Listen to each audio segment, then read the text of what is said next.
Hey guys, welcome back to the channel. This is a story about what if Naruto Ancient Celestial Bloodline Council bashing. Before I start, please support for more amazing content and do consider subscribing to my channel and share this video with your friends.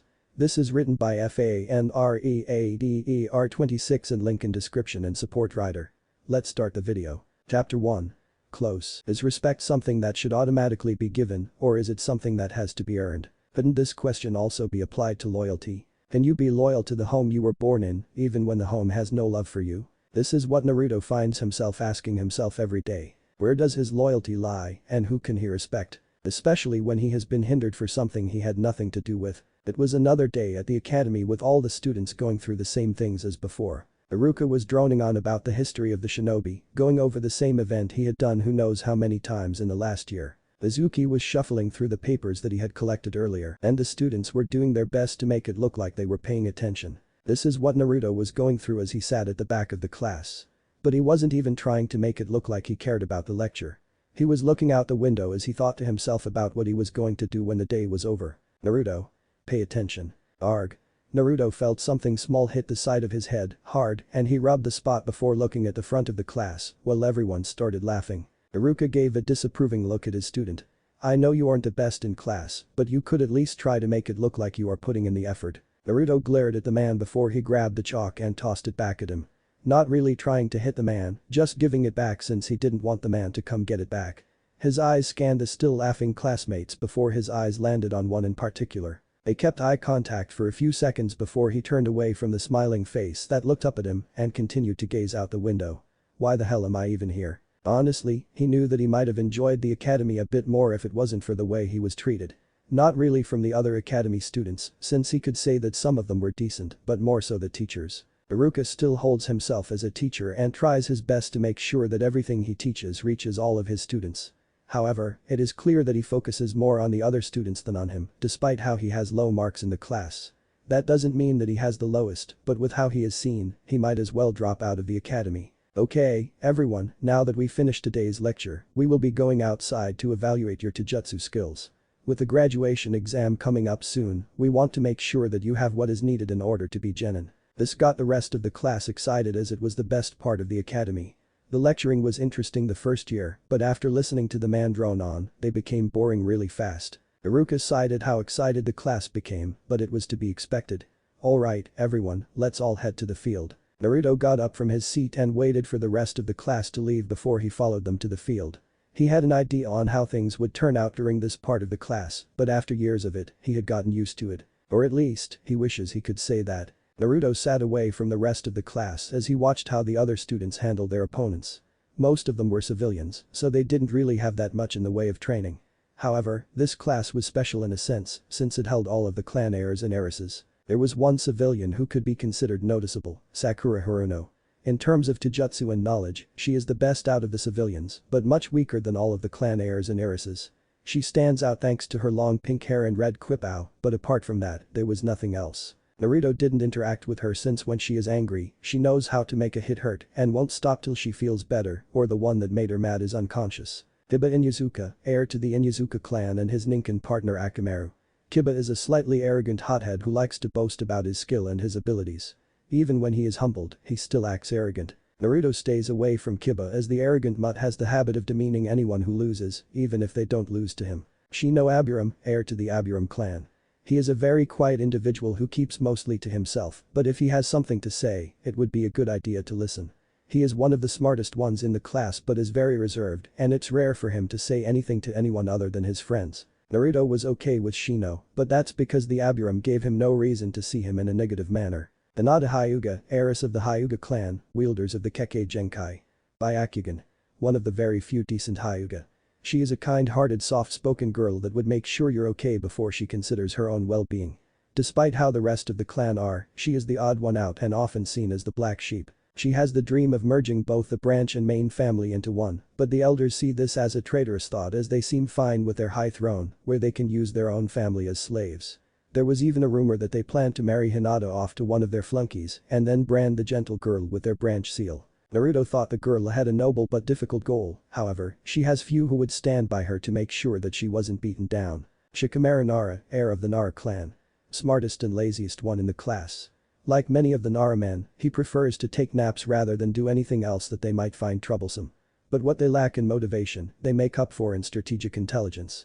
Give them any form of information about your abilities and they can think up strategies to subdue you. Naruto didn't have any real opinion about Shikamaru as they hardly interacted.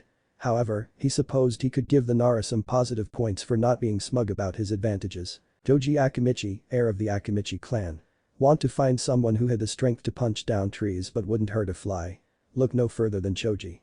Guy has a heart of gold and is a great friend. Don't call him fat though.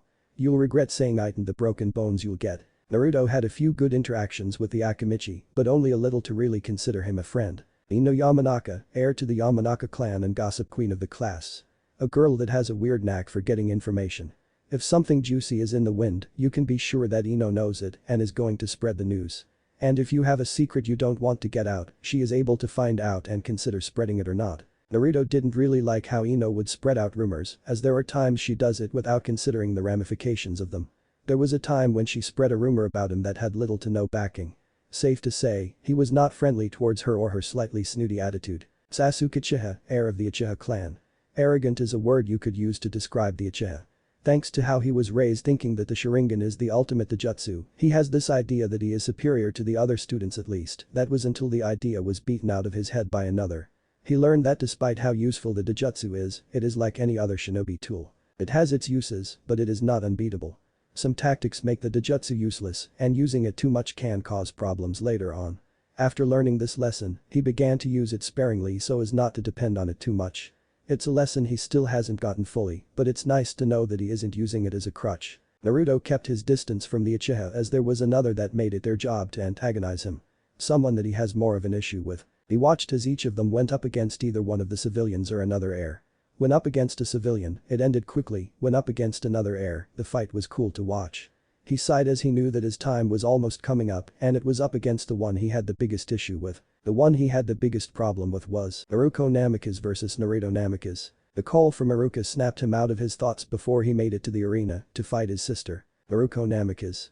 She was a very hyper girl who seemed to smile at almost everything.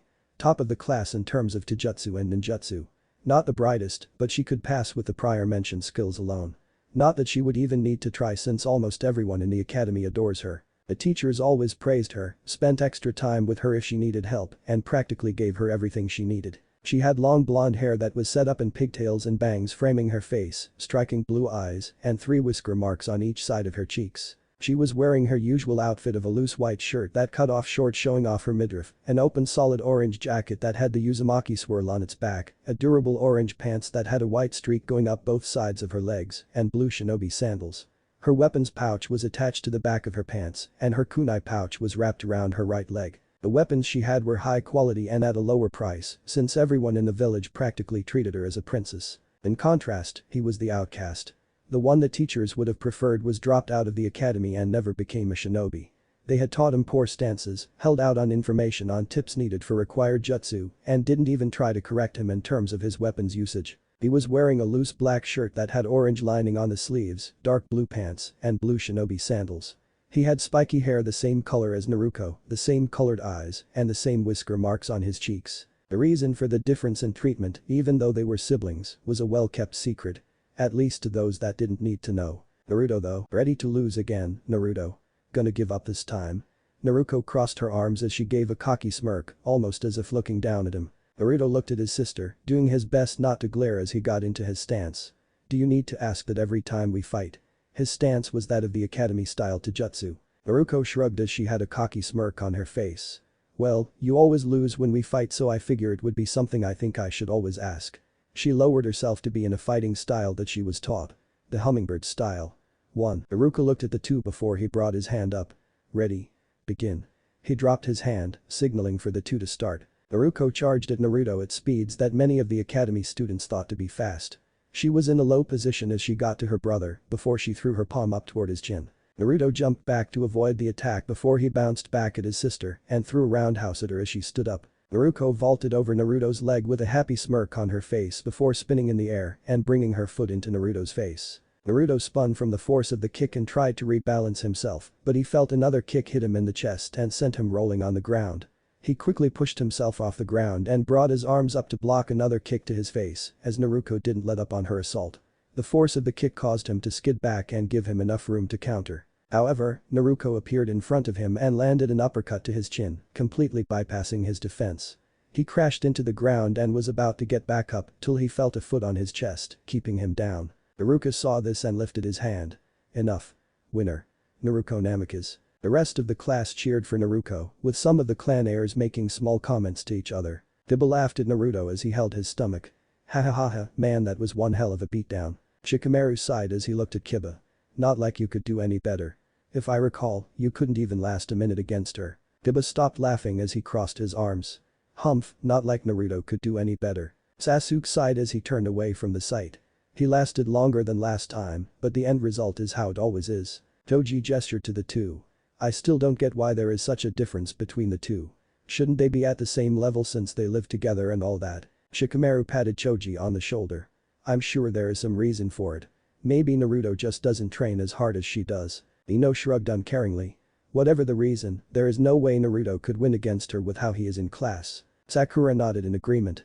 All he does is sit in the back and not pay attention to the lesson. It's his own fault. Naruko took her foot off Naruto as she crossed her arms. I told you that you should have given up. Naruto didn't stop his glare from showing as he got up from the ground. Yeah, and you know everything, don't you? The harsh tone almost made her flinch, but she just huffed and turned away. Why are you even here in the academy?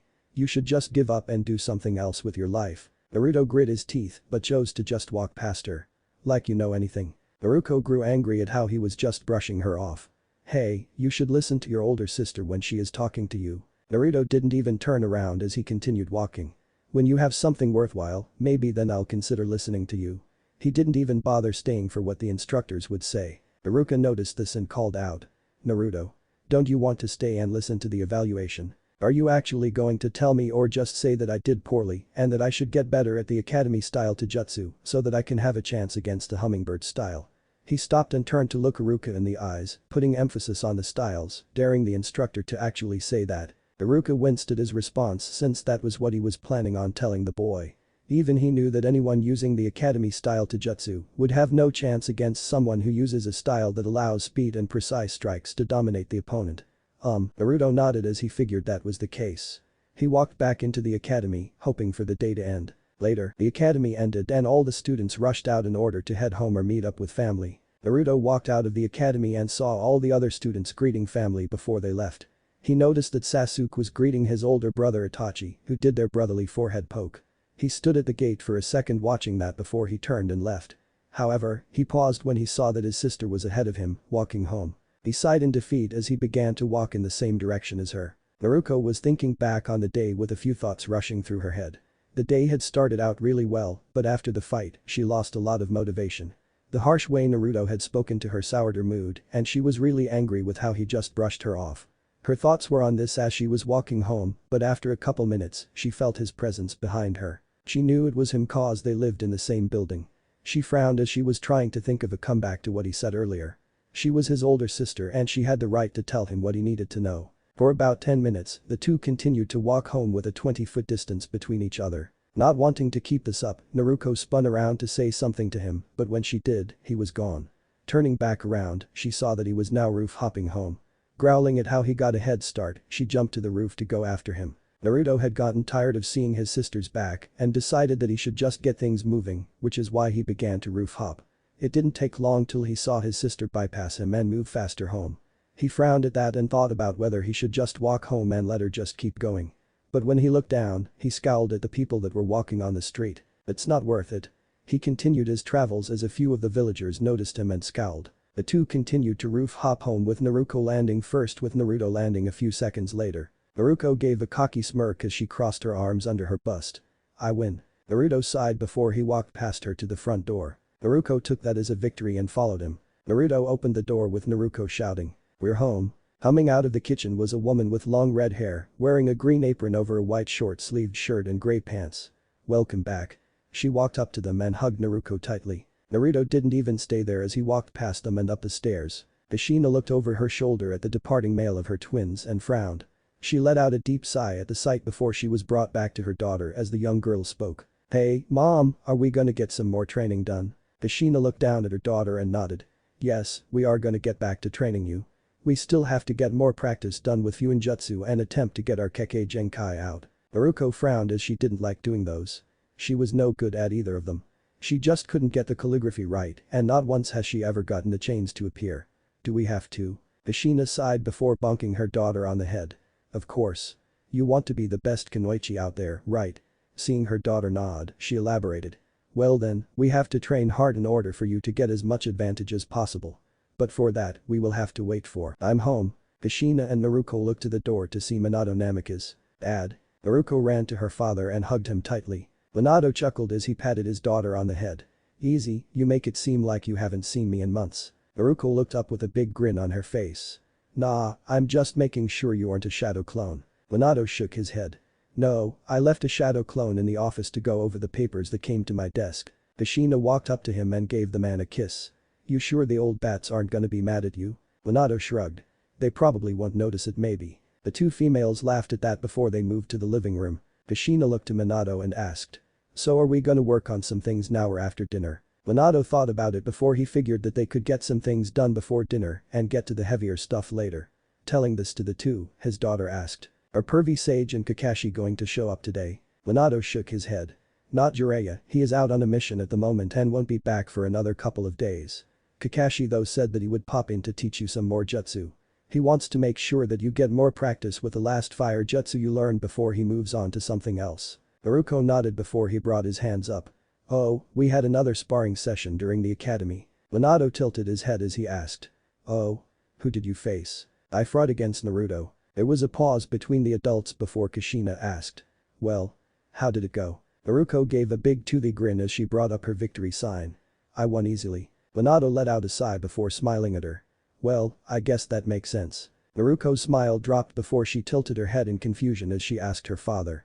Dad, why wouldn't you train Naruto? You always give me training, but I never saw you train him. He would at least be a challenge if he was better skilled, so why? Minato took in a breath before he knelt down to be more at her eye level. Naruko, he doesn't have the skill or capability that you do. We have tried to teach him some of the things we know, but not once has he ever been able to get a grasp on any of what we tried. We do help him out from time to time, but he doesn't seem to appreciate what we tell him. That is why we are putting more effort into your training. He pressed his finger onto her chest as he smiled at his daughter. You have the potential to become the greatest kunoichi ever. You want that, right? Naruko nodded. Then we should get to training so you can make it. Naruko smiled as she pumped her fists in the air. Yeah. Unseen by the others, Naruto was leaning against the wall at the top of the stairs. He scowled downstairs before he made his way to his room, making sure that he didn't make any noise to signal that he was listening. He entered and sat cross-legged on his bed, with the window behind him. He couldn't help but scoff at what his father told Naruko and how Naruko just seemed to eat it up as if it was the genuine truth. Minato and Kushina had not once taught him anything. And if he were to be honest, he didn't want them to train him. Especially with their reasoning and what they go through for him. That is also why he has a big issue with his sister. She gained this idea that she is better than anyone else in the class, but for some reason, she tends to look down at her like he was nothing. She enjoys beating him into the ground, she rubs her accomplishments into his face, and she never even bothers to act like a sister to him. It wasn't always like that though. There was a time where they were close, almost inseparable. Flashback, the young 4-year-old Naruto poked his head over the couch of the living room as his eyes scanned left and right for his pursuer. Not seeing any sign of movement, he pulled himself over the back of the couch before trying to lower himself on the other side. He hung off the back with his legs kicking a few times before he dropped to the ground. Oof. He landed on his butt before he got up and looked around in case he was caught. Suddenly from under the couch, another young blonde came out and tackled him. Got ya. Naruto yelped in shock as the two rolled on the ground. Before he got a chance to do anything, he began laughing at being tickled by the one who tackled him. Ha ha ha ha ha ha okay, I give. You win. Humming off the boy was Naruko as she gave a big toothy smile. I win again. Once she said that she was tackled by her brother and began to laugh as he tickled her back. The two rolled around on the ground as they began to tickle each other in payback. After a few minutes, the two stopped as they laid on the ground and panting hard. Naruto lifted his arms as he gave a victory sign. I win. No, I win. Was Naruko's counter-argument. Nah, I win. I win. Naruto jumped onto his sister, causing them to roll on the ground again. Naruko was about to push him off, but suddenly felt him press his face on her cheek and blow, causing a raspberry sound. She pushed him off before she did the same thing by blowing onto his cheek. It became a battle of who could do raspberries on each other the most, with the two rolling around the whole floor. After another childish argument on who won that time, they chose to let it be a draw. Naruko got up from the ground before she got a bright idea. "Wanna try something else?" Naruto lifted his head to look at Naruko. "What? Wanna try that cool thing mom and dad do?" Naruto tilted his head as he didn't know what she was talking about. Getting up, he asked. "What thing?" Naruko frowned at her brother before she pointed out the window. "That thing they do when they swing their arms at each other and jump around and do all those funny things with their hands." Naruto had to think about it for a second before he realized what she was referring to. He pumped his arms in the air in excitement. "Oh yeah." The two then moved to their own side of the room before they gave a childish battle cry and ran at each other. Naruto came out of his thoughts as he heard a noise coming from outside through his window. He looked over his shoulder to see the other three outside. He listened to what they were saying as they were starting their training. Naruko groaned as her mother said they would start by trying to unlock the Uzumaki chains. "Do we have to start with that? I never get it, and in the end, all I do is sit there." Kushina sighed as she sat down on the ground. "If we don't try it now, we won't get the chance later on, since you will be busy with your father and Kakashi. Who knows, you might be able to get it this time." Naruko grumbled as she sat down. "Yeah, right. Now, let's start by focusing on your chakra flow. I know you have trouble with your chakra thanks to your tenant, but channel chakra into your back. You remember that the back of the person has several chakra points, making it easier for us to manifest the chains." She summoned a chain from her back as a demonstration for her daughter, so she understood what she had to do and the end result. By focusing on one of those points, the Uzumaki bloodline manifests in chains that are incredibly useful. Once you get the hang of bringing one out of those points, you can learn to bring them out from other parts of your body. Naruko rolled her eyes. "Yeah, I know, Mom, you tell me this every time we practice." She closed her eyes in order to focus her chakra on her back. Minato smirked as he saw his daughter try to bring out her mother's bloodline. "When you finish with that, we can work on the Rasengan." Naruko grew excited at that prospect as she had wanted to learn that jutsu for forever. She turned her body to look behind her at her father. "Alright. You better teach me." Not like pervy Sage saying he would teach me if I showed him some pervy pictures. Kushina gained a tick mark as she gave a strained smile to Minato that clearly promised pain. "Remind me to talk to Jiraiya when he arrives." Minato gave a nervous chuckle at the look his wife was giving him. Naruko gained a glint in her eyes as she gained a small victorious pranking smile. Haha. Her eyes landed on the window that was for her brother's room, causing her smile to fall. She sighed before she turned back ahead and tried to meditate, with much less enthusiasm. Naruto moved to stand in the middle of his room. There was plenty of space since he had very little in terms of personal items. He had the basic necessities, but nothing more to really call his own. Not cause he didn't want anything, but more because he wasn't given an allowance or any more to buy his own things. Choosing to focus on other things, he brought his hand up with his palm facing the ceiling. He took a breath and focused on his chakra. Clink clink. Humming out of his palm was a golden chain that moved like a snake before it dropped down and dangled in his hand. He gripped the chain before he used his other hand to pull it like he was pulling out more of it from his hand. He held it horizontally in front of him and smirked at his progress. He knew that he never wanted to be trained by his parents, but that didn't mean that he wasn't going to learn their techniques on his own. A way to get back at them after what they did to him, what they were doing to him, and what they could be planning to do with him. His mind went back to the moment that everything changed. When they stopped being family. Flashback. Naruto was running through the halls of the Hokage Manor, excitement clear on his face. He was going to ask his father if he could get some training ahead of time.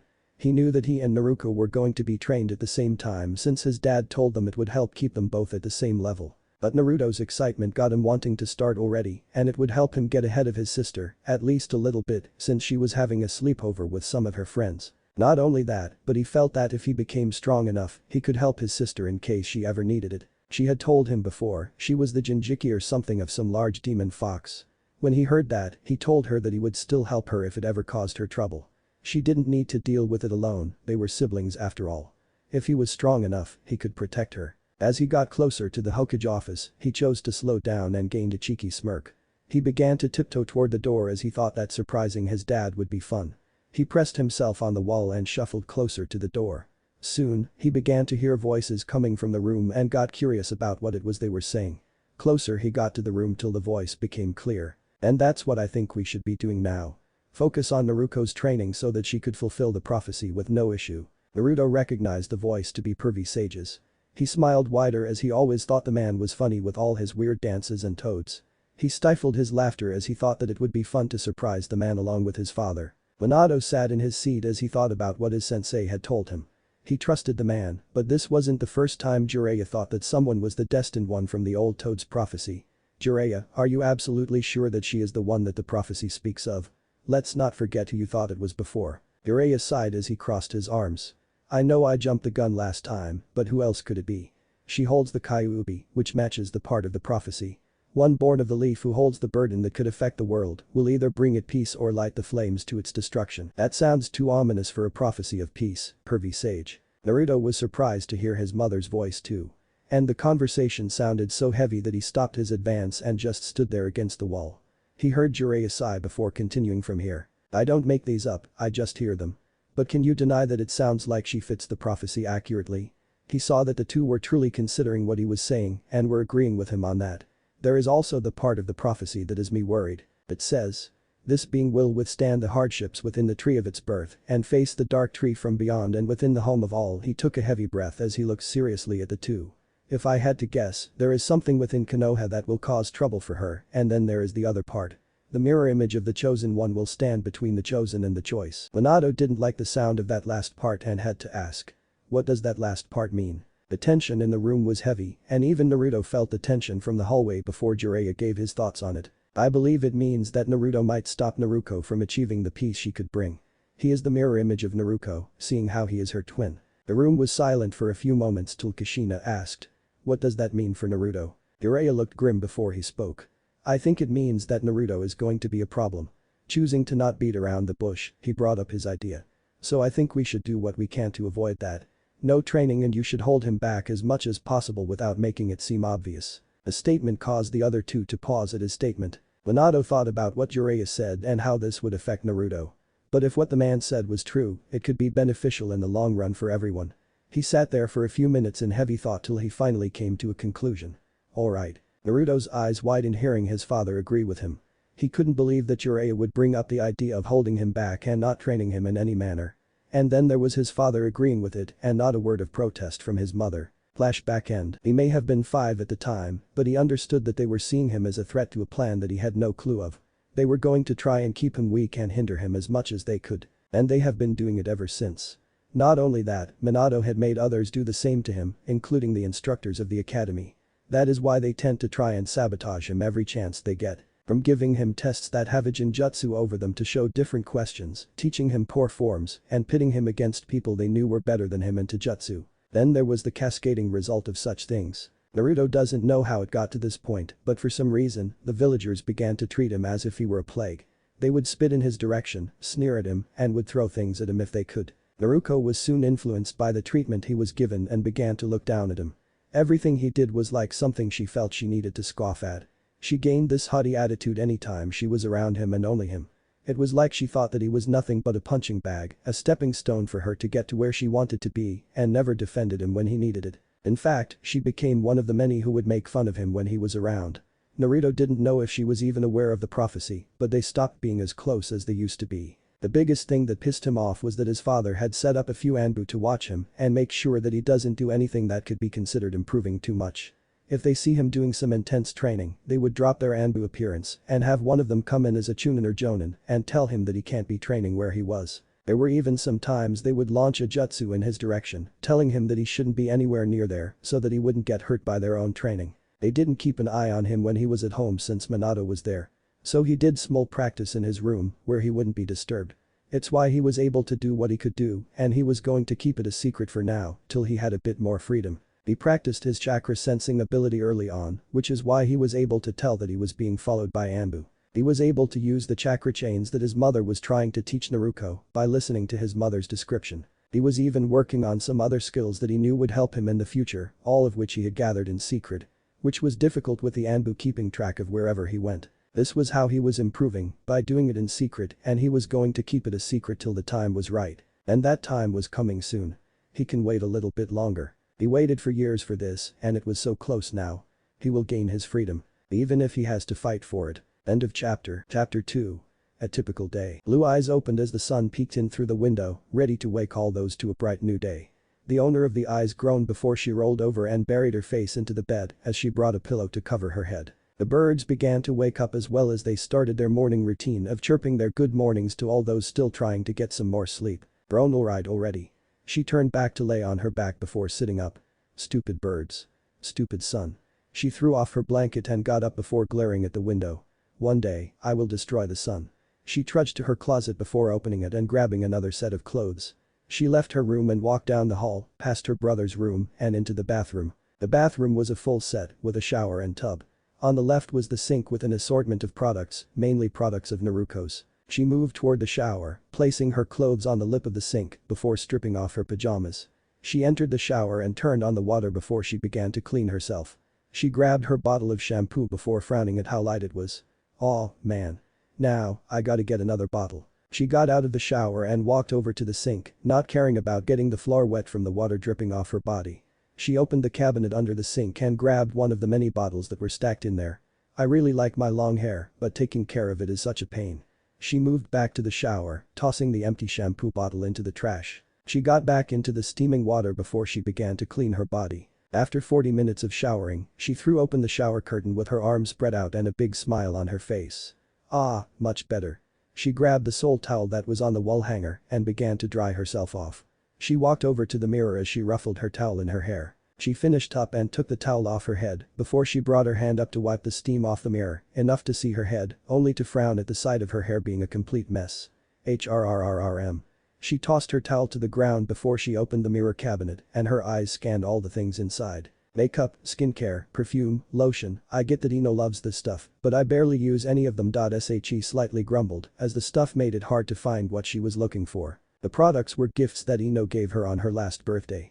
She had used them on occasion, but they weren't used much. She paid little to no attention to the fact that there was nothing of her brother's inside it. She found her hairbrush and grabbed it so she could straighten out her hair from the destroyed bird's nest she had for hair. Another 40 minutes were spent getting it to its normal soft straight texture.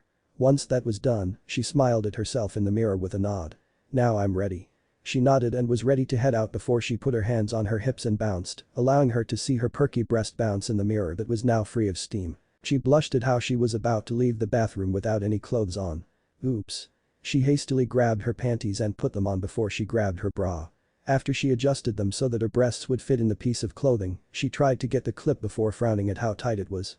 "Don't tell me I gotta get a bigger pair." She wouldn't complain about the Uzumaki genetics that gifted her with a figure at a young age, but it was a headache having to go to the store more often than the other girls to have to buy another pair of bras. Her mother even made a joke that if she kept growing, she might be as big as Swan when she becomes a woman. She grabbed her shirt and put it on before getting to her jacket. She tossed her jacket into the air in an attempt to mimic her father, putting on his coat in the cool way she saw him do, only to yelp when something fell out of the jacket. Ouch. Thunk. She looked down to see a kunai lightly stabbed into the ground. Why is there a kunai in my jacket? She tried to think of the reason till she remembered that she had put a kunai in her pocket yesterday when she was talking to her friends after practice. She had picked it up after she dropped it from the match and absent-mindedly put it there. Oh. She brought her hand up to her right cheek to feel the cut it left.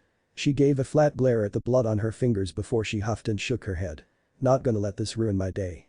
She knew that it would heal soon, so she chose to ignore it. She took a step to leave the bathroom till snap. She paused as she felt something snap and it was clear that her panties snapped. She looked down and could feel them slip off her. She glared at her pants as she growled out. "Oh, come on." She left the bathroom and made her way to her room. Once inside, got redressed with the required undergarments before she put the kunai down on her vanity desk and picked up a pair of hairbands. When she looked at the panties that had snapped, she figured that the kunai that fell from her jacket not only cut her cheek but the strap of her panties as well. Now, I have to go shopping. She grumbled to herself before looking at the hairbands in her hand. She stared at them for a second before she brought her hair up into her pigtails. Satisfied with her normal hairstyle set, she nodded before running out of her room to get some breakfast. She jumped down the stairs, landing on the bottom of them, before she looked to the dining room to see her father reading some papers with a cup of coffee while her mother was in the kitchen making breakfast. Ashina looked over to her daughter with a bright smile on her face. "Good morning, Naruko, sleep well." Naruko nodded happily as she sat down at the table. Minato lowered his papers and smiled at his daughter. "So, what are your plans for today, Naruko? It may be Saturday, but your graduation exam is coming up this week, so I want to make sure that you are ready for it." Naruko groaned as she laid her head on the table. "Dad, it's Saturday. Why can't I just go have fun?" Minato chuckled as he ruffled her hair. Alright, I'll let you do what you want, but please take some time in the day to get some training done. At least for the graduation required jutsu. Naruko lifted her head before crossing her arms. Dad, I can already do the Kawarimi and Henge easily. And I can do the Shadow Clone Jutsu, something that is better than the Clone Jutsu. Not to mention that the extra credit jutsu part is going to be a snap since I have a bunch of jutsu already. She grumbled when she felt his hand on her head again. I know, but I just want to make sure that you graduate. Naruko smiled up at her father as her mother put a plate of food in front of her. Kushina smiled at her daughter. You can't start the day on an empty stomach. Naruko nodded as she looked at her plate.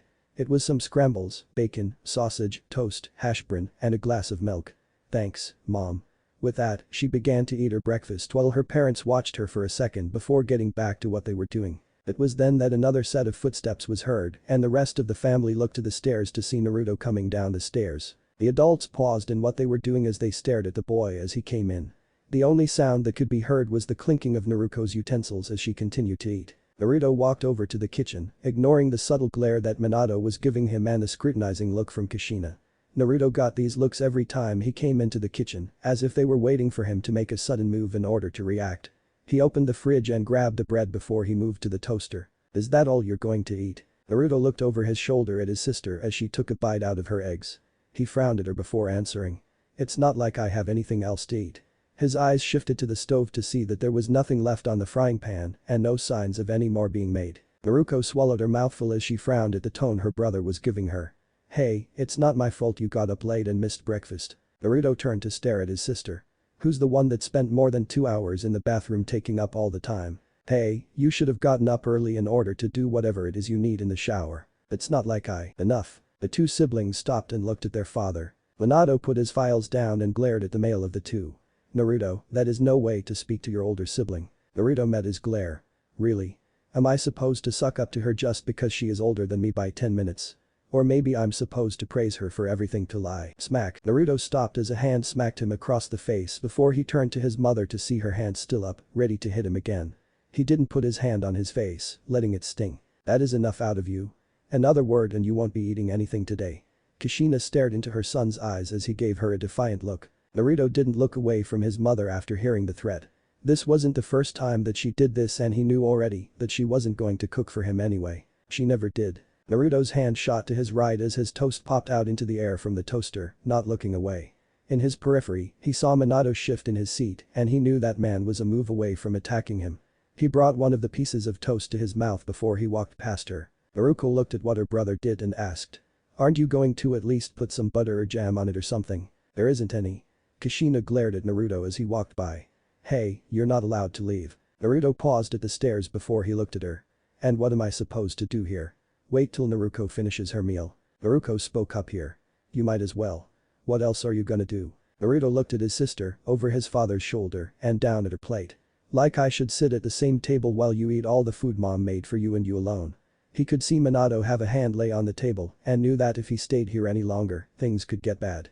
He began to walk up the stairs as he finished the first piece of toast. Naruko glared at the stairs before she slumped into her seat and continued to eat, much more subdued. Minato noticed this and got up from his seat and moved to stand next to Naruko. Don't worry about it, Naruko. You shouldn't let this spoil your mood. Just think about passing the graduation exam and how you will be a genin soon. Naruko smiled up at her father before she chose to finish her meal. Minato looked over to the stairs with a slight glare on his face. Naruko finished her breakfast before she bolted up the stairs in order to get her equipment. Minato got up from his seat and kissed his wife as he got ready to leave for the Hokage office. Do you have any plans for today? Kushina shook her head. No, I plan on staying in for the day. We have plenty of everything in the fridge and pantry so we don't need to buy anything. Minato nodded before his eyes shifted to the stairs. Then keep an eye on things here. You know what you have to do. Kushina nodded as she looked at the stairs. They heard some fast-paced steps before they saw their daughter running down. Naruko paused at the sight of her parents and smiled. I'm heading out. Minato nodded. Good, make sure that you get some training done. Naruko rolled her eyes with her smile still on her face. Got it. She waved at them before she ran out the door. Minato nodded before he looked at his wife. I'll be in the office for the whole day, but I will be here for dinner, so can you wait for me? Kushina nodded. Of course.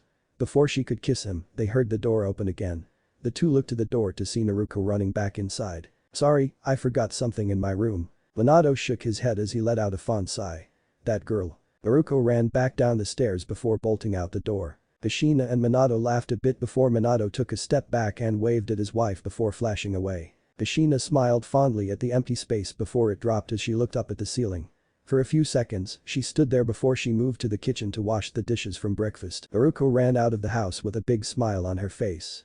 Once she was on the streets, she began to walk through the streets. She walked the streets with her arms crossed and head tilted back in thought. She was so deep in thought that she didn't notice the civilians bowing and greeting. What to do today? Her thoughts went to the graduation that was coming up. Her excitement could be seen as a smile appeared on her face. She knew that she would be put on a team and given a sensei, but she didn't have much expectations of it. Anyone would do for her and that was okay. But as her mind was on that, she figured that maybe she should get some training done. She knew she was ready, but she wanted more. Since it was early in the day, she knew that many of the training grounds would be empty and there was one that she wanted to get to.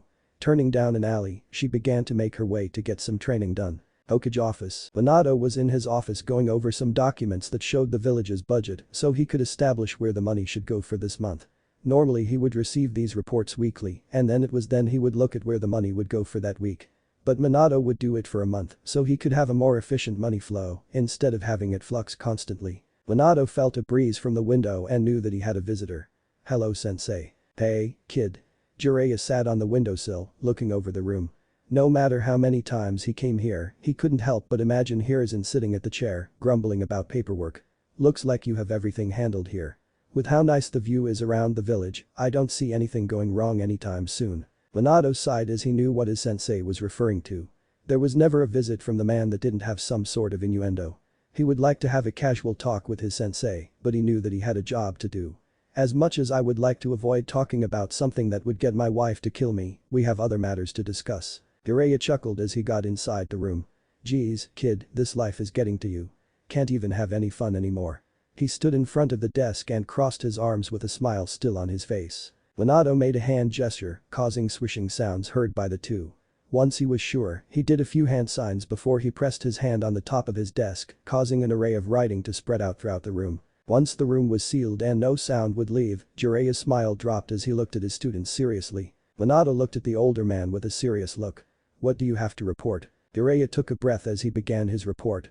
"Well, kid, from what I could get, there is an organization that is gathering high-ranked missing nin from all of the great villages. For the time being, we don't know what they are after, but since they are gathering A to S rank shinobi, I am going to be keeping an eye on them if they become a threat." Minato took in this info and thought about it for a second before asking. "Do you know any of the members?" "So far, they only have 6 members. The only one that I was able to gather was former Mist Swordsman Kisame. My sources say they are still looking for members, so I am going to have to spread my search out a bit wider in order to keep track of any living missing nin that could be potential members." Minato sighed as this group was something they would need to keep an eye on since they didn't know what they were after. But the fact that they are going after powerful missing nin told him that they would need to be wary. "Well, it is good to be aware of them. Make sure that you find out what it is they are after and inform me of any suspicious movement they are doing. But make sure not to go beyond your bounds. They are a group of missing nin, so we don't have jurisdiction on them unless they stay in the land of fire." Jiraiya nodded. "I plan to." After he finished this little report, he moved on to other matters and his smile returned. "So how are things with Naruko?" Minato smiled at the mention of his daughter. "Her training has improved to a great degree. She hasn't been able to get any of Kushina's training done, but she has gotten proficient in using my fighting style and she began learning the Rasengan." Jiraiya smiled brighter at that. "Already? How far has she gotten?" "We only started a few days ago so she is still on the first stage. Her speed is about mid-chunin level, but I can say that she will get faster soon." Minato leaned back in his seat as he thought about Naruko's training. "How about her Fuinjutsu?" Minato frowned as he shook his head. "She has little to no affinity for it. She has gotten better in her calligraphy, but nowhere close for her to use seals in a fight or for general usage." Jiraiya let out a whining groan. "Damn, was hoping I could show her some tips on it. Guess I'll have to wait till she is better." "How is she compared to the other academy brats?" "I have no doubt that she will be labeled Rookie of the Year. She has her faults, but in skill, she is a level above the others." He had a proud smile as he knew that his daughter was more skilled than he was when he was her age, in some aspects anyway. The two stood there proud at the progress the girl was making before the older of them frowned and asked, "And what about Naruto?" At this, Minato opened a drawer before pulling out a few papers. "When he is at home, with either me or Kushina, he does a small bit of practice, but so far, nothing to write about. The reports that I get from my Anbu have told me that his skill is abysmal. His taijutsu is slopping, full of openings, and he wastes energy in his attacks. Even with his Uzumaki genetics, he tires himself out fairly quickly. His chakra control is also poor. He may not have anywhere close to Naruko's chakra levels due to her being the Jinchuriki, he still has Uzumaki levels, but without the proper guidance, he wastes chakra in what he has. From what was seen, he can do the henge, but with his lack of attention to detail, he gets bits of other people wrong, so he is easy to find if he uses it. The Kawarimi is something he can do, but the clone jutsu is his biggest fault. He overloads the clone, causing it to come out as a deflated vision of himself. He has no extra jutsu under his belt, so he has very little to use in fights. He moved to the next page of the report that the Anbu had given him. His handwriting is atrocious, so seals are something he will never have, and the test scores he has is barely passing. If I had to give him a placement in skill and knowledge, he is barely mid-civilian level. But with how he lacks the ability to use 2 of the 3 required jutsu efficiently, I doubt he will graduate. Jiraiya nodded as he filed all the info he had gotten. Has he shown any hostility toward Naruko? Minato nodded. He seems to have animosity toward her. I am not sure when it started, but he has grown more and more hostile toward her. I fear that what you told us about the prophecy is coming true. He may very well be the one who could stop Naruko from achieving the peace we want for the shinobi world. I fear it may lead up to Naruko's death with how he treats her. This morning I was afraid that he might attack Naruko with how angry he was glaring at her. I was ready to take him down if he made a move toward her, but he just left the room. Jiraiya frowned at that. So he is the one that could stop her. And with what you said, I wouldn't doubt that he might aim to kill her. Whether because he is jealous of her for having a power he doesn't or something else, we have to be ready for it. His frown disappeared as he brought up a brighter point. But with how you said their skills are, we won't have to worry about her, since she could take him out if he does attack her. Minato still maintained his frown. Even a civilian can kill a shinobi if he gets one lucky shot. He thought about what else he could do in order to prepare Naruko, in case Naruto found a way to beat her. Perhaps I should have Tsunade return to the village in order to teach her some of her techniques. Jiraiya crossed his arms as his frown became a bit more sober. Don't know if she'll come since she still blames Konoha for what happened to Dan, her brother, and Senesi. Minato nodded with a sigh. I know, but if it's to have Naruko prepared, I am willing to do what is needed. She is the one who will bring peace to the shinobi world, something that we have wanted for so long. Naruko needs to be ready. Maybe I can establish her proposal for a medical program to entice her to return. But how she wants things to be done right, she would need to come here in order to oversee it as it grows. He looked up at his sensei as he continued. I will leave it to you to find her and bring her back. Jiraiya had an aura of dread at the new mission he was given. Are you trying to kill me, Gaki?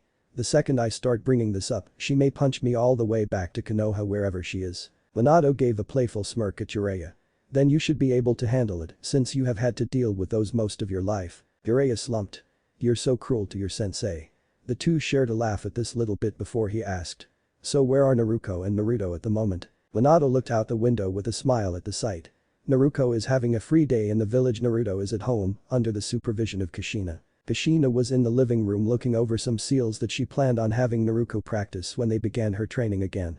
She knew that Naruko was no good at it, but she needed to learn this stuff for the future. She was putting in some practice seals for Naruko till. Rumble. She felt the house rumble a bit and she felt a spike of chakra coming from above her. She looked up in shock before she ran toward the stairs. She could feel the amount of chakra coming from upstairs and couldn't help but dread what he was doing. She ran over to the room and burst through the door to pause at the sight. Naruto was in the middle of his room, in a horse stance with his hands in a tiger seal, as a dome of chakra was flaring around him. He had his eyes shut as he continued to channel his chakra at what he was doing. And for a few more seconds, he continued to grunt in concentration till poof. Naruto peeked through one of his eyes to his side before he groaned in frustration at the sight. Laying on the ground was a deflated form of a failed clone attempt that looked to be twitching. He growled in frustration at the sight. Naruto. He jumped at the harsh call and looked to the door to see his mother standing there with a look of anger. How many times have I told you, you are not allowed to train in the household? Naruto frowned at her as she had said this to him many times. But all I'm doing is practicing the clone jutsu. No. You are not allowed to train at the household. If you want to train, you go to the training ground like everyone else. Naruto glared at her as he pointed out the window. Then can I train in our training field in the background? No. That is meant for your sister and you are not allowed to use it. Go to one of the public fields if you want to train. Naruto glared at her. He opened his mouth in order to retaliate but, smack, he paused as he felt her slap to his face. He didn't lose his glare as she met his. Ashina glared down at him before she turned around. Go to the public grounds to train. Not here. She left the room and shut the door. She took a few steps from the door before she gripped her chest in pain. She knew of the prophecy, she was there when Jiraiya gave it, and she knew that in order to protect her daughter from what might hurt her, she would do anything. But why did the threat have to be her son? It hurt her having to hurt one of her children, but she had realized that if she didn't do what she was doing, she could lose both of her children. She was so afraid of the thought of her children dying that she subconsciously attached to the idea of protecting them. Yet the one that could lead to their death was one of them. She clung to the fact that, in order to protect her daughter, she must shun her son. After years of this, her actions of shunning him turned into anger at the idea that Naruto would be the cause of Naruko's death. This did not mean that it didn't hurt that she had to hurt her son. But after so many years, it became easier to the point that these bits of heartache were now few and in between. She thought back to the defiant look Naruto was giving him, and her heartache stopped. Those could be the very eyes he gives her when he kills Naruko. But Kushina wouldn't allow that. To protect her daughter, she would take down her son. But she couldn't do anything yet since nothing was clear just yet. There was still that small voice of doubt about all this, but for now, she would continue this way. Especially since she has another reason now. She began to walk down the stairs, keeping her senses up in case he used his chakra again. Naruto growled at the door before he sat on the ground and crossed his legs. He looked out of the window as he was really tempted to leave so he wouldn't have to be here, but would it be worth it if he left the house to be spied on by the Anbu? He crossed his arms as he contemplated if he should. Ha! Naruko swiped her leg at the training post so hard that it snapped and flew away. When she landed on the ground, she panted as a bit of sweat ran down her face. After a few seconds of this, she stood back up and took a deep breath to recenter herself. She looked at the post and frowned at how her target was now useless. Her shoulders dropped at that before she put a hand on her chin and thought of what she could do right now. She gained an idea and brought her hand into a single hand sign. Shadow Clone Jutsu. Poof. Naruko took a breath before turning to her clone to see her brother standing there. She knew what she was doing and frowned at it. She looked him over before she got into a stance. The clone got into a stance as they stared each other down. Naruko charged at the clone before she jumped and swung her leg to kick him in the head. The clone blocked the kick before gripping the leg and swung the girl away. Naruko flipped in the air before she kicked off the ground and brought her fist into an uppercut in the clone's chin. The clone then poofed away and leaving her alone in the clearing. She took a breath before she summoned another clone in order to do the same as before. This went on for a few hours as she got some training done. Naruko blocked the kunai swipe from the clone with her own kunai as she and the clone were parrying each other's kunai. The clone parried upward before he let the kunai go to spin over his head before he spun left, grabbed the kunai with his left hand and used the momentum to swipe at Naruko. Naruko leaned away from the strike before she brought her kunai up into the clone, dispelling it. She panted a bit before standing up straight. And that's 30. She wiped her forehead with her wrist as she thought about her training. She had fought against 30 clones, each one giving her a better challenge. But as they improve, she improves, and that was good in her book. She wiped her left cheek with her wrist and paused when she felt something other than sweat. She brought her wrist forward and looked to see that there was a bit of blood. Oh, great. Letting out a sigh, she felt that she had done enough training for the day, but there were still things she could do for the day. She made a choice and began to leave the training field for another sort of improvement. Once she left, an Anbu dropped onto the field and looked over the results. It's impressive how much she has improved. Training by using the image of that boy, I can say that what the Hokage wished aligns with this. The Anbu looked in the direction of where the girl left with a second thought. Wonder how much better she would be if she used the Kyuubi's power. But that last inquiry, the Anbu left. Naruko looked up at the building in front of her with an expression of dread. She didn't want to go into it, but she knew that it was the best place to get what she wanted. Letting out a deep sigh, she walked in to get things over with. Lady Namek is welcome to the Konoha Library. The building Naruko entered was the Konoha Library, a large building of 3 floors and an open-plan first floor that had several different sections, from fantasy to horror. For civilians and shinobi. Naruko walked up to the female who was at the front desk with a smile on her face. Thank you for having me. I came here cause I feel I need a bit more under my jutsu belt. She beamed at how the girl came to them in order to learn something new. There were many different locations that hold things for shinobi, such as the shinobi archives on the south side of the village and the jutsu library in the west. The fact that the Hokage's daughter came to this public library would boost the recognition of the facility. That is why the staff at the library feel ecstatic when the girl comes here since this library isn't used as much as the others. The jutsu they have in their shinobi section deals with E, D, and low rank C rank jutsu. They would occasionally get a B rank jutsu, but that is only if it is a low B rank jutsu and another far more efficient version is found. And the majority of the shinobi care only for the better jutsu. She bowed at the girl. Of course, is there something specific that you want? Naruko put a finger on her chin and thought before she shrugged. Do you mind showing me what you have? The woman nodded. Of course. She put a sign on the desk to say she would be back in 10 minutes before she gestured politely for the girl to follow her. The two walked up to the third floor with Naruko looking around at the sections they passed. This wasn't the first time she came here, but sometimes the facility moves the sections around. They made it to the shinobi jutsu section and they began to walk through the aisles for the girl to find what she was looking for. After 30 minutes of going through the jutsu section and considering the recommendations and the ones that caught her interest, the woman bowed to the girl as they finished and Naruko was leaving. It was a pleasure assisting you, Lady Namikaze. Naruko looked over her shoulder and smiled at the woman. Thank you for your assistance. She left the building and made it to the street and wondered what she should do now.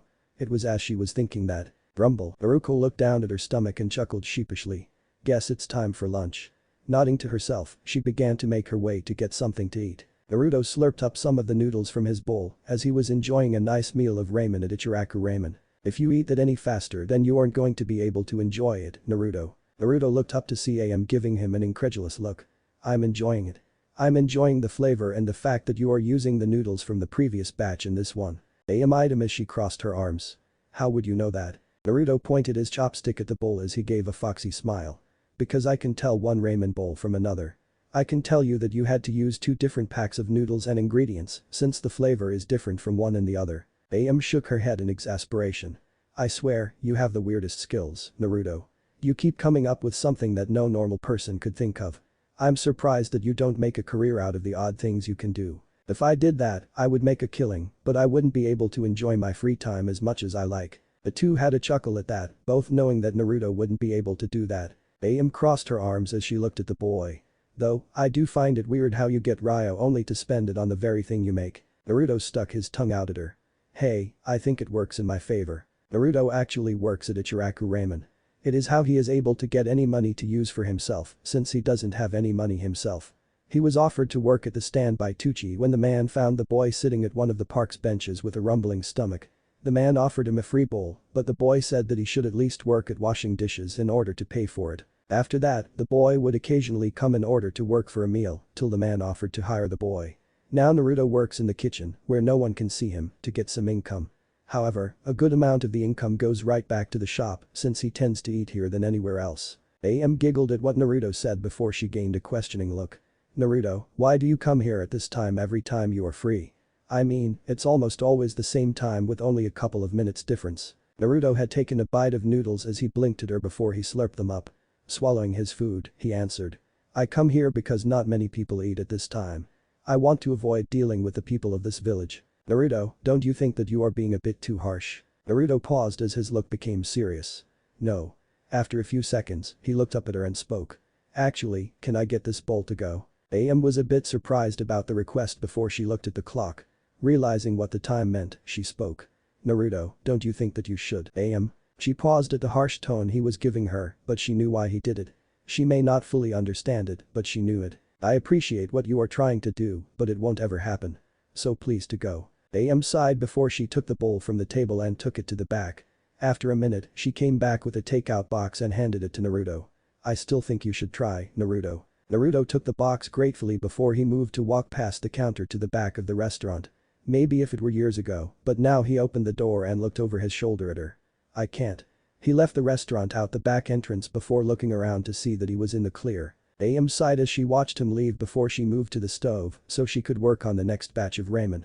It was only seconds later that she heard the sound of incoming customers. Sakura, I'm telling you that eating here is good for you. Naruko, you are the only one that would say something like that. You live off the stuff. I don't know, forehead. Maybe all of that ramen goes straight to her chest. Why else would she? Ino. AM moved from the back and saw Sakura, Ino, and Naruko sitting at the seats. Welcome to Ichiraku Ramen. Can I take your order? Naruko put a bag onto the floor and smiled at AM as she raised her hand. Hey, AM, can I get a bowl of miso ramen? Sakura raised her hand as she ordered. I'll take a plate of rice crackers. Ino was about to order the same thing till her eyes went to Naruko's chest.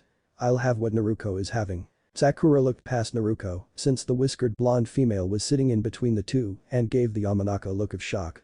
Why? Ino just gave Sakura a pointed look before pointing to Naruko's chest. Those are 2 very good reasons. She then pointed to Sakura with a teasing smirk.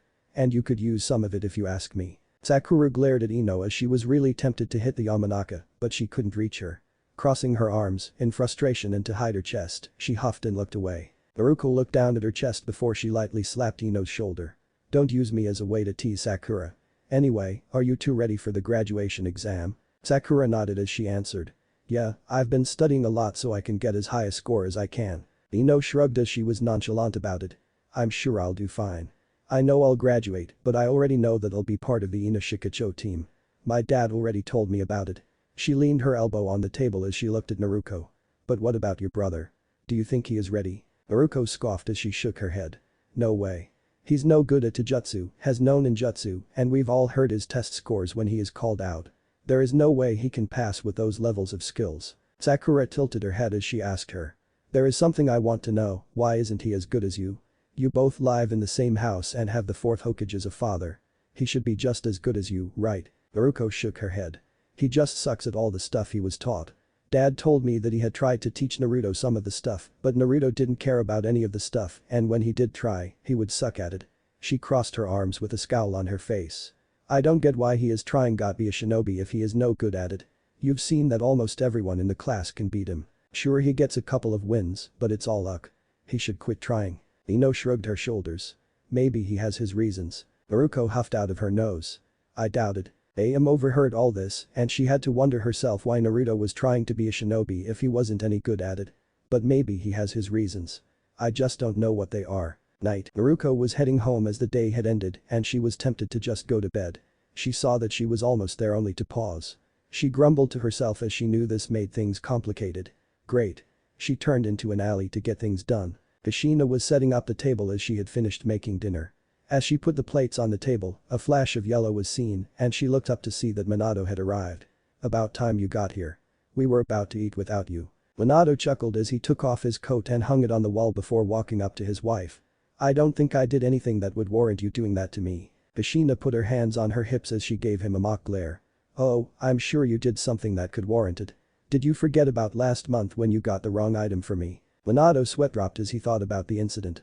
But, Kushi, you told me to get the specific brand and I was sure I got it right. I don't believe you did, since you got it wrong. Minato felt tiny as Kushina gained size and looked down at him with an aura of anger. Before anything else could be done, the door opened and the two looked to see Naruko walking through the door. The two of them spoke at the same time. Welcome back, Naruko. Naruko smiled at the two and tried to hold in her drool as she could smell the food coming from the kitchen. Hey, guys, I'm back. Minato moved to hug his daughter before he looked her over. So where were you all day? Naruko shrugged as she moved her bag behind her back. I was around. And before you ask, I got some training done. Minato nodded as that aligned with the report that he got from the Anbu. The Anbu member didn't watch her through the whole trip and only watched her training, but that was fine. As long as she was getting better, he was happy. He took a step back and eyed the girl as he saw her trying to hide something. Naruko, what do you have behind your back? Naruko shook her head as she took a step back. Nothing. Minato crossed his arms as he looked disapprovingly at his daughter. Naruko, you know it isn't nice to keep secrets in this family. Naruko took a few more steps away from the man. I said it's nothing. Naruko, show me. No. Came her whiny defiant answer as she began to run away from the man. Minato began to chase her as the two began to run around the living room at normal civilian speed. Naruko, show me what you have. No. Kushina sighed as she watched her daughter and husband run around like children. She looked up at the ceiling as she focused her senses on Naruto. She did not feel any fluctuation of chakra coming from him till she felt a small flicker of it. It was so small that she didn't think much of it.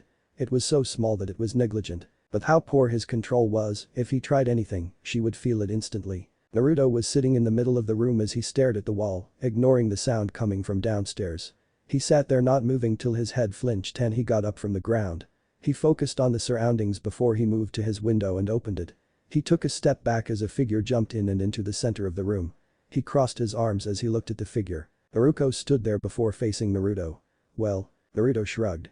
Don't get why you ask when you are gonna get the info anyway. I just feel that it's polite to ask regardless.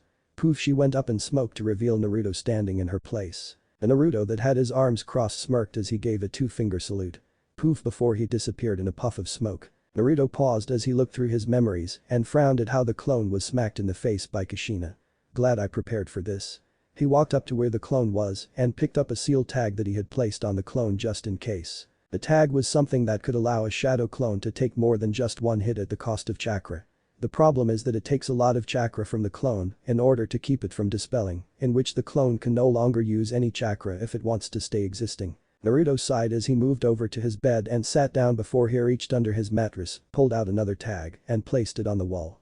Channeling a small amount of chakra into it, he sealed his room off from the people downstairs so they wouldn't be able to sense any of his chakra. Once that was done, he lifted up his arm and pressed his finger on a tag he had on his wrist as another poof was heard. He brought his hands up and caught the ramen takeout box and scrolls he had gotten from the library. He smiled at what he had before he winced at the cut he had on his left cheek. Today was full of close calls. He reached behind himself and grabbed something that was attached to his back before pulling it off. It was another seal tag that he made to keep his hinge up all day. This was how he had been improving without anyone noticing. And it all started with his first library visit. Flashback: Naruto walked into the library in the hopes that he could learn something that could help him improve his skills. He wasn't sure what he should focus on, but he figured that anything at the moment would help. Due to how Naruko was being taught by those who had so many jutsu that would lead her ahead of the others, he chose to work on some skills by himself. He walked up to the receptionist, who was reading a magazine, and spoke to get her attention. "Excuse me, can you tell me where the shinobi section is?" "Mainly the jutsu section for practice." He watched as the woman lowered the magazine before he saw the typical scowl that he had seen on the villagers' faces. He had hoped that he wouldn't get it in a public location like the library, but it turns out that he was wrong. "There is no shinobi section in this library," was her sharp response as she brought her magazine back up to avoid looking at the boy. Naruto frowned at the clear disgust in her voice, but kept his mouth shut. He wanted to snap back. He knew from experience that it would only escalate the issue. He continued to try and be polite to the woman despite his anger. "But I was informed that there is a section in this specific library for shinobi to check out jutsu gathered to learn." She slammed the magazine to the desk as her sneer got worse. "They lied, now leave." Naruto was really tempted to punch her, but that wouldn't help his case. Security. A pair of chunin flickered into the lobby to stand behind Naruto. "Escort this person out for disrupting the library occupants." Naruto didn't get a chance to say anything as he was lifted up by the back of his shirt and carried away. He was thrown out onto the street before he heard laughter from the chunin and villagers who witnessed it. He picked himself off the ground and scowled at the two chunin as they walked back inside. He grit his teeth as he was pissed at how this always happened to him in any store or facility. Getting up, he walked away and out of sight from all the villagers. He made it to an alleyway and leaned against a fence as he thought about what he should do now. This was his best chance at learning some jutsu that wouldn't garner too much attention, yet still help him out in the long run, but of course, he wasn't allowed in. "I bet if it was Naruko, she would kiss my feet and give me all the jutsu scrolls in there." He growled at how he was sure that would be what would happen till he got an idea. He closed his eyes to make it look like he was still frustrated when in reality he was focusing on his chakra sensing. He couldn't believe his luck. He couldn't sense any of the typical Anbu watching him as they usually did. Whether out on a mission, leaving after seeing that he wouldn't get anything from the library, or none were assigned today, he didn't care. But he was in the clear and he brought his hands up into a seal and hinged himself to look like Naruko. He took a few deep breaths to calm down so he wouldn't have a scowl on his face. Once calm, he put on a happy smile and walked out of the alley and towards the library. As he walked back into the library, he was so tempted to scream in anger as he saw that all the people that were laughing at Naruto just seconds ago were now smiling and bowing in respect at Naruko. He couldn't even bite his tongue or cheek as it might dispel the hinge. He walked into the library and saw the receptionist smile and bow to Naruko. "Welcome, Honorable Namikaze, how can I help you?" Naruto had to strain to hold the smile. "How about slamming your head into the desk, you hypocritical bitch?" Keeping that to himself brought out some excitement to keep up the act. "I need to train in some elemental jutsu and was told that I can find some scrolls here." The receptionist nodded with glee. "Of course, right his way." She walked out from behind her desk and began to lead Naruko to the shinobi jutsu section on the third floor. Once they made it to the section, she turned and gestured to the shelves of scrolls. "Here they are. Let me know if you need anything else." Naruko beamed at the woman as she had stars in her eyes at the side of the wall of scrolls. "Thank you very much." She watched as the woman left with a skip in her step. She waited till the woman was out of sight before dropping the smile.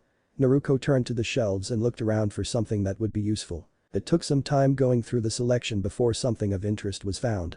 They were simple training scrolls, but they were better than what he was being taught in the academy. Naruto didn't have to worry about Naruko actually coming here and potentially ruining this new way of learning for him, since she never would come to the library. Naruko hated reading, so she would avoid the library like a plague, and she didn't really need to come here for anything. She was being trained by several powerful shinobi with a plethora of jutsu to teach her. Flashback end. That was how Naruto began to train in secret and how he was able to learn about seals and ways to improve several aspects of his fighting and chakra control. But it still had its problems as he had to make sure that no one saw both him and his sister out at the same time when he was doing this method.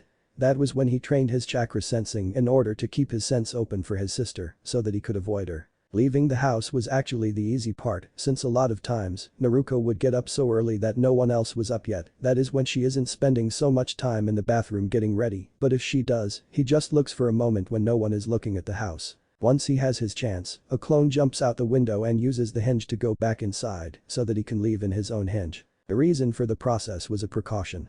If either of their parents stops him in the hinge, whether they caught on or want something from Naruko, the clone can dispel while he is still in his room so that he can't be blamed for it. He had to make sure he was careful so he wasn't caught. One of the close calls today was when he was in the training field and the Anbu began watching him in the middle of it. He had to shift his fighting to be more aligned with how Naruko would actually fight. It wasn't his way of fighting, but it was able to fool the Anbu and have him not question what he was seeing. And they wouldn't suspect him because of the level they believe him to be at. They can't consider him a threat if they don't consider him capable. He opened the takeout box and grabbed the chopsticks as he took a bite of ramen. Once he had some noodles dangling from his mouth, he opened one of the scrolls that he got from the library as he heard a crash below him. Minato sat up as he had fallen after catching Naruko and was able to get a grip on the bag. But thanks to the fall, the bag ripped open and the item inside flew into the air. He felt something land on his head and reached up and grabbed it before bringing it in front of him. He saw that it was a piece of cloth before he opened his palm to let it splay out in his hand. It was then he saw what it was. A pair of panties. His eyes widened as he looked up to see his daughter giving him a look of extreme embarrassed anger. "Yow, you pervert." Smack. Minato's head turned from the smack as he felt Naruko grab the panties out of his hand and run up the stairs. Naruko had met up with Sakura and Ino during her timeout and they went shopping for Naruko's new bra and panties.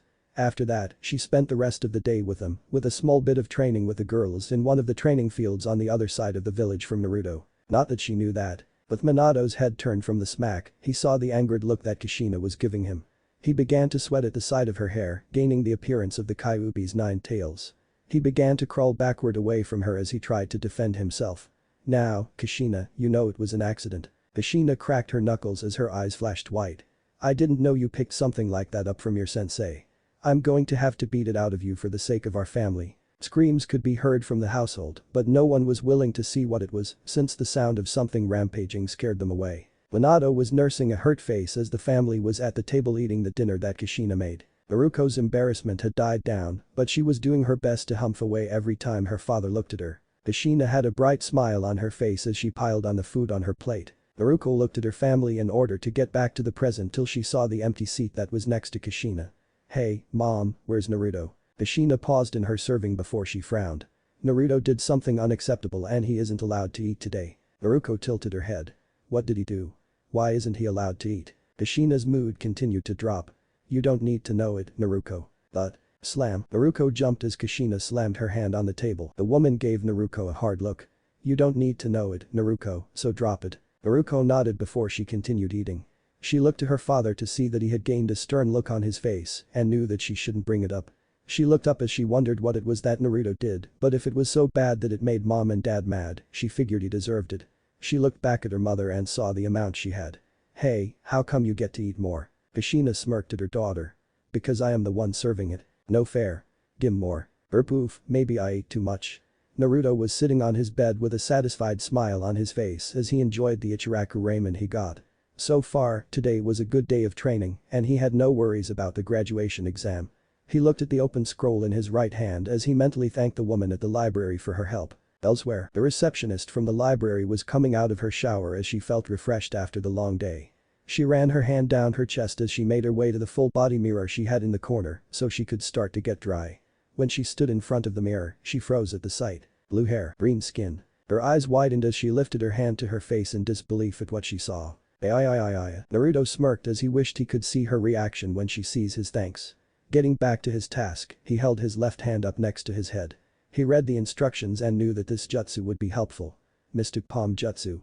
His hand gained a green glow as he pressed it on his cut cheek. He had to practice and the best target was himself. End of chapter. Chapter 3. Surprises. Naruto put his final kunai into his kunai pouch before he put it on his leg. He couldn't help but feel a bit liberated as he knew that he would be getting out of that academy. Sure, it was only 4 years, but when those 4 years had him sit through Ruka's tortuous lectures and the poor teaching of the instructors, anyone would want to be out of that. He did better on his own than he did at the academy, but if he had to make one positive about being there, it was a time when the Anbu tended not to watch if he sneezed to the right instead of the left. Seriously, what was with his father wanting to make sure that he didn't do anything out of what was expected? Hell, it got even worse in the last 2.5 months, with the man doubling the normal amount of eyes on him. He finished up getting his gear ready before he grabbed his spares, moved over to the corner of the room, and pulled out a plank from the floor. He put the extras in the little space under the floorboards.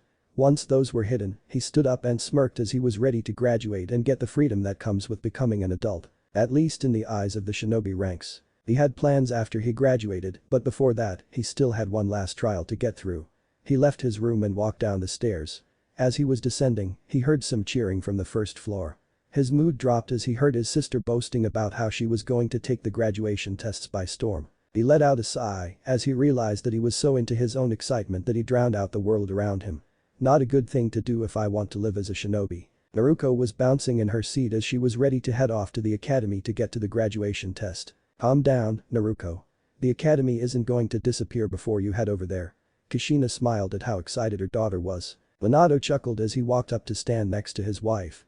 If I recall, you were just as excited during your own graduation. You were so excited that your verbal tick kept coming out in every one of your sentences.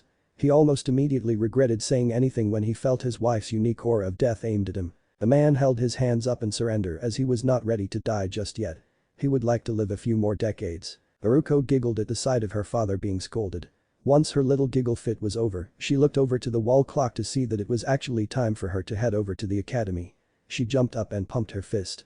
It's time.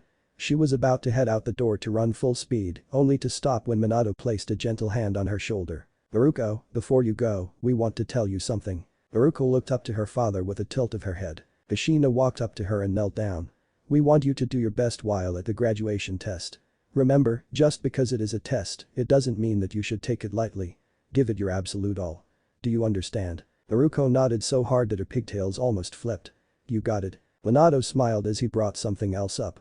Also, when you graduate, we have a surprise for you. Naruko turned to look at Minato with stars in her eyes. Ooh, what is it? What is it? The adults chuckled before Kushina placed a hand on her daughter's head. You will find out when you get back. Naruko whined as she was now super curious about what it was that her parents were going to surprise her with. She wasn't the only one. Naruto was curious about what it might be that his parents planned on giving Naruko, but for now, he chose to let it go, since he would find out when she boasted about it later on. He continued down the stairs and made his way to the door. Minato noticed him and eyed the boy as he walked toward the door. He wasn't the only one as Kushina did the same. Hey Naruto. Naruto paused and looked over his shoulder at Naruko with a raised eyebrow. Naruko gained a cheeky smirk as she put her hands on her hips as she proudly asked. Guess what mom and dad said to me? Not giving him the chance to actually say anything, she continued.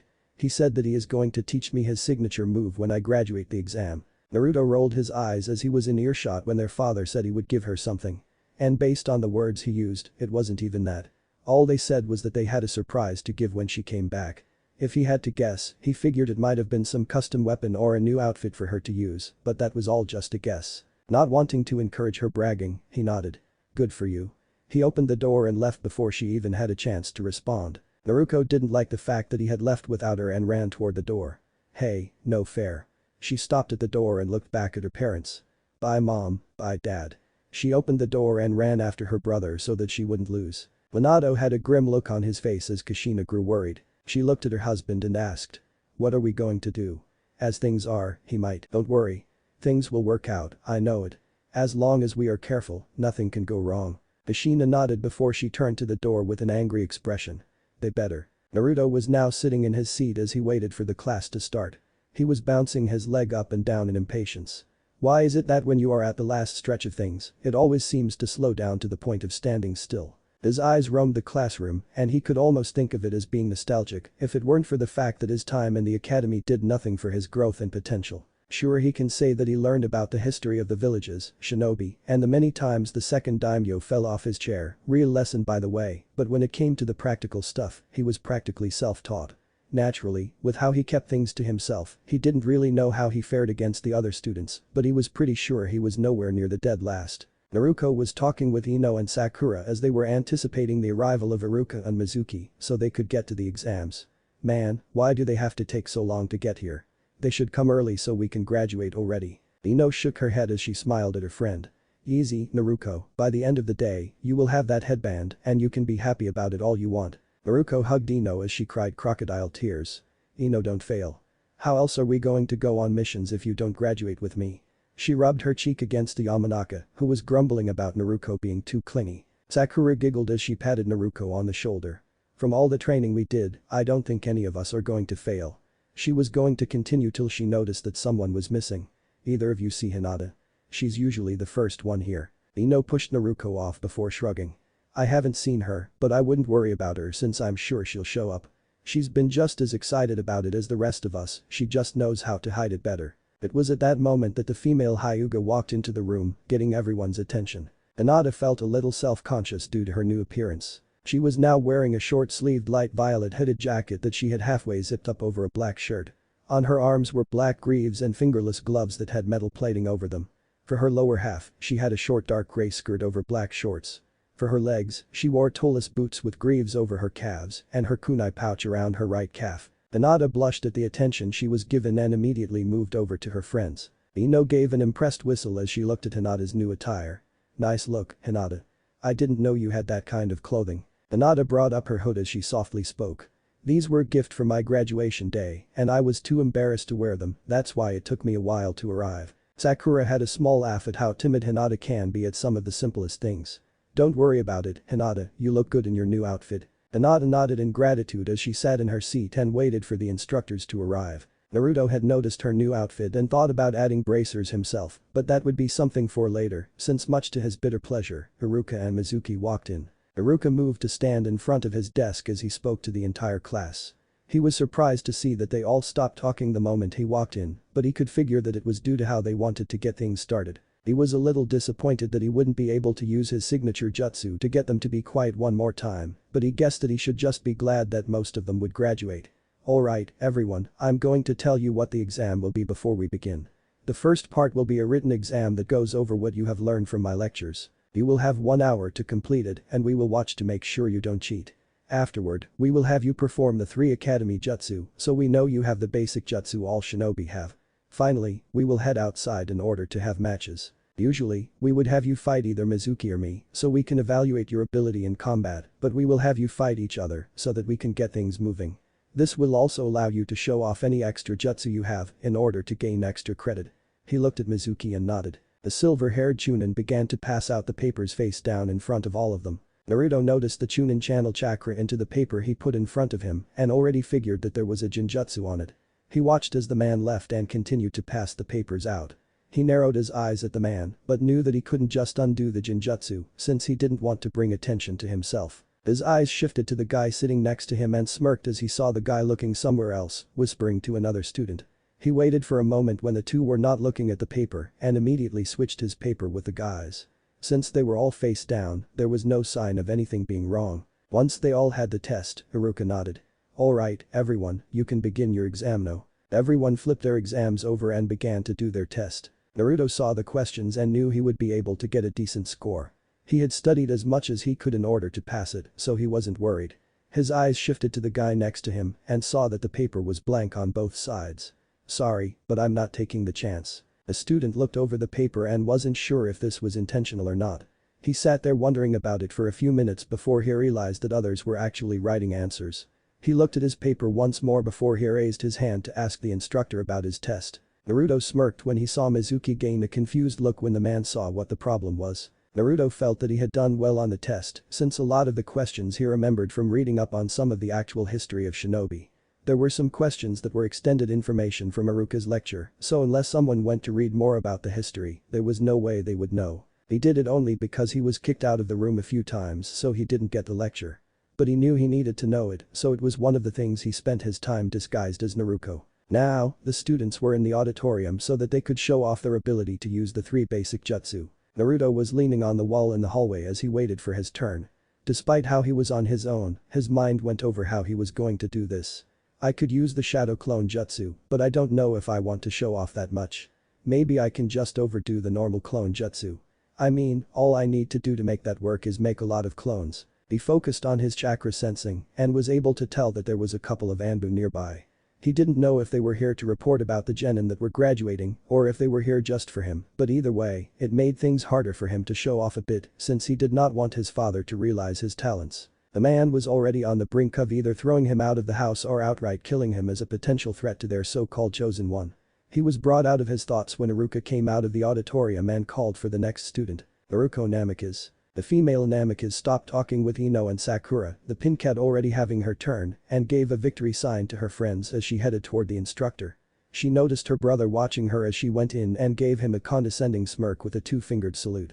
Naruto's mood soured at the sight. Why the hell does she always think we are in the middle of a contest that she is winning? He took a breath as he didn't want her "I'm so much better than you and you are worthless" attitude to get to him.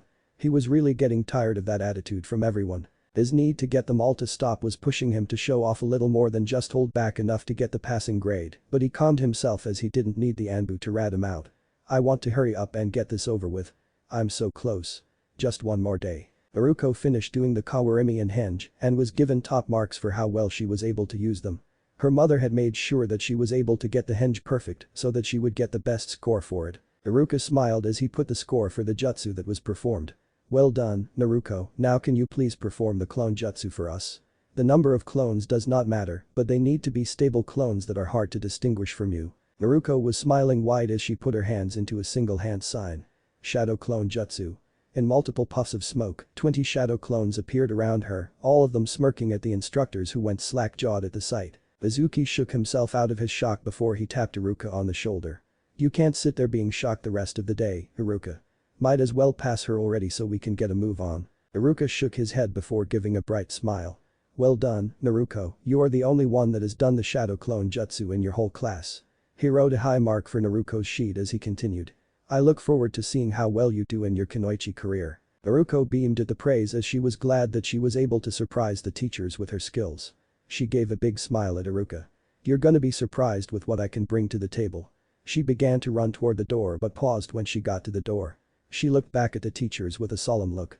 Go easy on my brother, will you? Haruka and Mizuki looked at each other before giving the girl an inquisitive look. Naruko shrugged before continuing.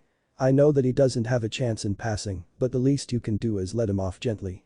Maybe it will wake him up to how useless he is in being a shinobi. Haruka let out a sigh as he looked at his clipboard. We'll be as fair with him as we have been throughout his time in the academy. Naruko nodded as she opened the door and went to join her friends. She was surprised that Naruto didn't even wait for his name to be called and was walking into the room. She shook her head with a sigh. Faster he hears the facts, the faster he can just stop being pathetic. Naruko looked up a little surprised to see Naruto walk in already. Honestly, he was not enthused by this one and was fine with holding it off a few minutes more, but he supposed that failing the kid sooner would be better than holding it off. We didn't call for you yet, Naruto, but I suppose the faster we get this over with, the faster we can move on with our day. Naruto didn't give any indication that he was concerned about what they said as he stood in front of the two instructors. I agree. The answer caused a raised eyebrow from both of them. Usually, he didn't respond in such a manner at all, but they chose to shrug it off. Mizuki brought up his clipboard and already wrote down failed on the 3 jutsu. Not once had he shown that he could do any of them efficiently and he figured that it would save him time. His mind went to what he planned on doing later and how easy it was going to be to manipulate the boy into stealing the scroll. And whether or not the plan succeeds or fails, the boy would be dead either way. Naruto clicked his pen as he looked at the boy, uninterested. Alright, Naruto, you are to show us the 3 academy jutsu so. Before Haruka could finish, Naruto used the henge to transform into Hiruzen Sarutobi in full battle armor and staff, before he used the clone jutsu to create 30 clones of Hiruzen, and then used the Kawarimi to switch places with a chair that was set up at the side. The reason he turned into Hiruzen Sarutobi was due to how there was no one alive of high standing that he wanted to turn into.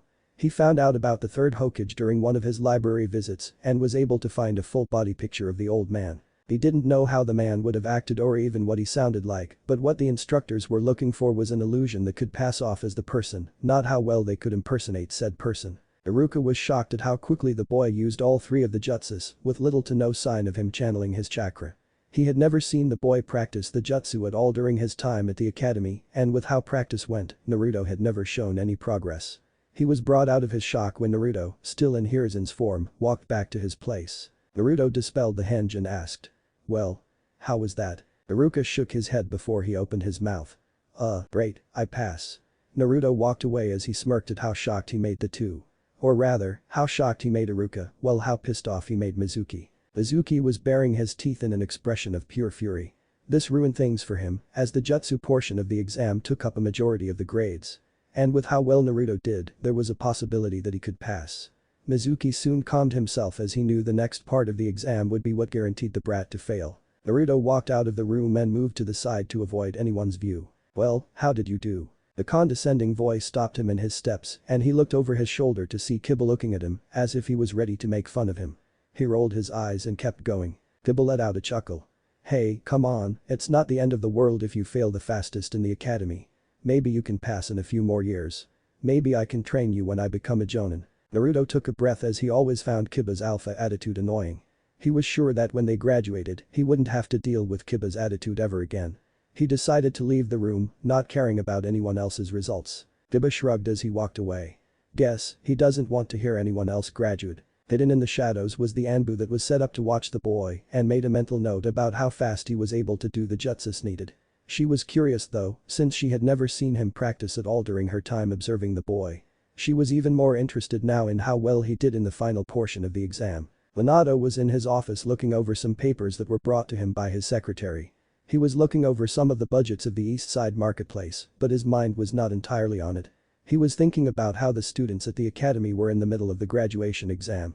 He smiled at how he knew his daughter was going to do. He had trained her to the best of his abilities and the girl could be a low chunin if not mid, at her normal powers. Should she use Kyuubi's power, jonin level at least. There was then a knock on the door and Minato looked up from his papers and responded. Enter. The door opened to reveal an old man who had most of his face and right arm wrapped in bandages. Minato grew serious at the sight of the man. Danzo, to what do I owe this visit? There was a slight bite to his voice, but not enough for it to be noticeable, at least to those not paying attention. Danzo is one of the village elders who can be considered an advisor to the Hokage, however, he is also considered the biggest issue. Especially since Danzo has his own shinobi force that is loyal to only him. Danzo walked up to stand in front of the Hokage's desk before he spoke. I know that you are busy at the moment, but I wish to bring up my previous request. Minato gave the man a hard stare as he steepled his fingers. And my answer will remain the same. Danzo frowned at the answer. He knew that this would be the result, but he still had to try and get what he wanted. Sir, I understand your apprehension with this, but you must understand that under my tutelage, results are sure to be achieved. Your results are not something I am looking forward to. Your root agents have never proven to me that they are of use, and since I asked you to disband them, there is no reason for me to allow anyone to work under you. And yet his potential is obviously wasted in the academy. And after today, should he fail, he will still not be put in your care. Danzo tightened his grip on his cane. Why are you so adamant in not allowing your son to work with me? I know that he is subpar in most of the shinobi arts. This is clearly telling us that the system is not fit for what he could become. That is not a fault of the system, it is the fault of the student. He has no talent in learning these things, and if that is what is to become of him, then so be it. Naruto will not become an agent of your program.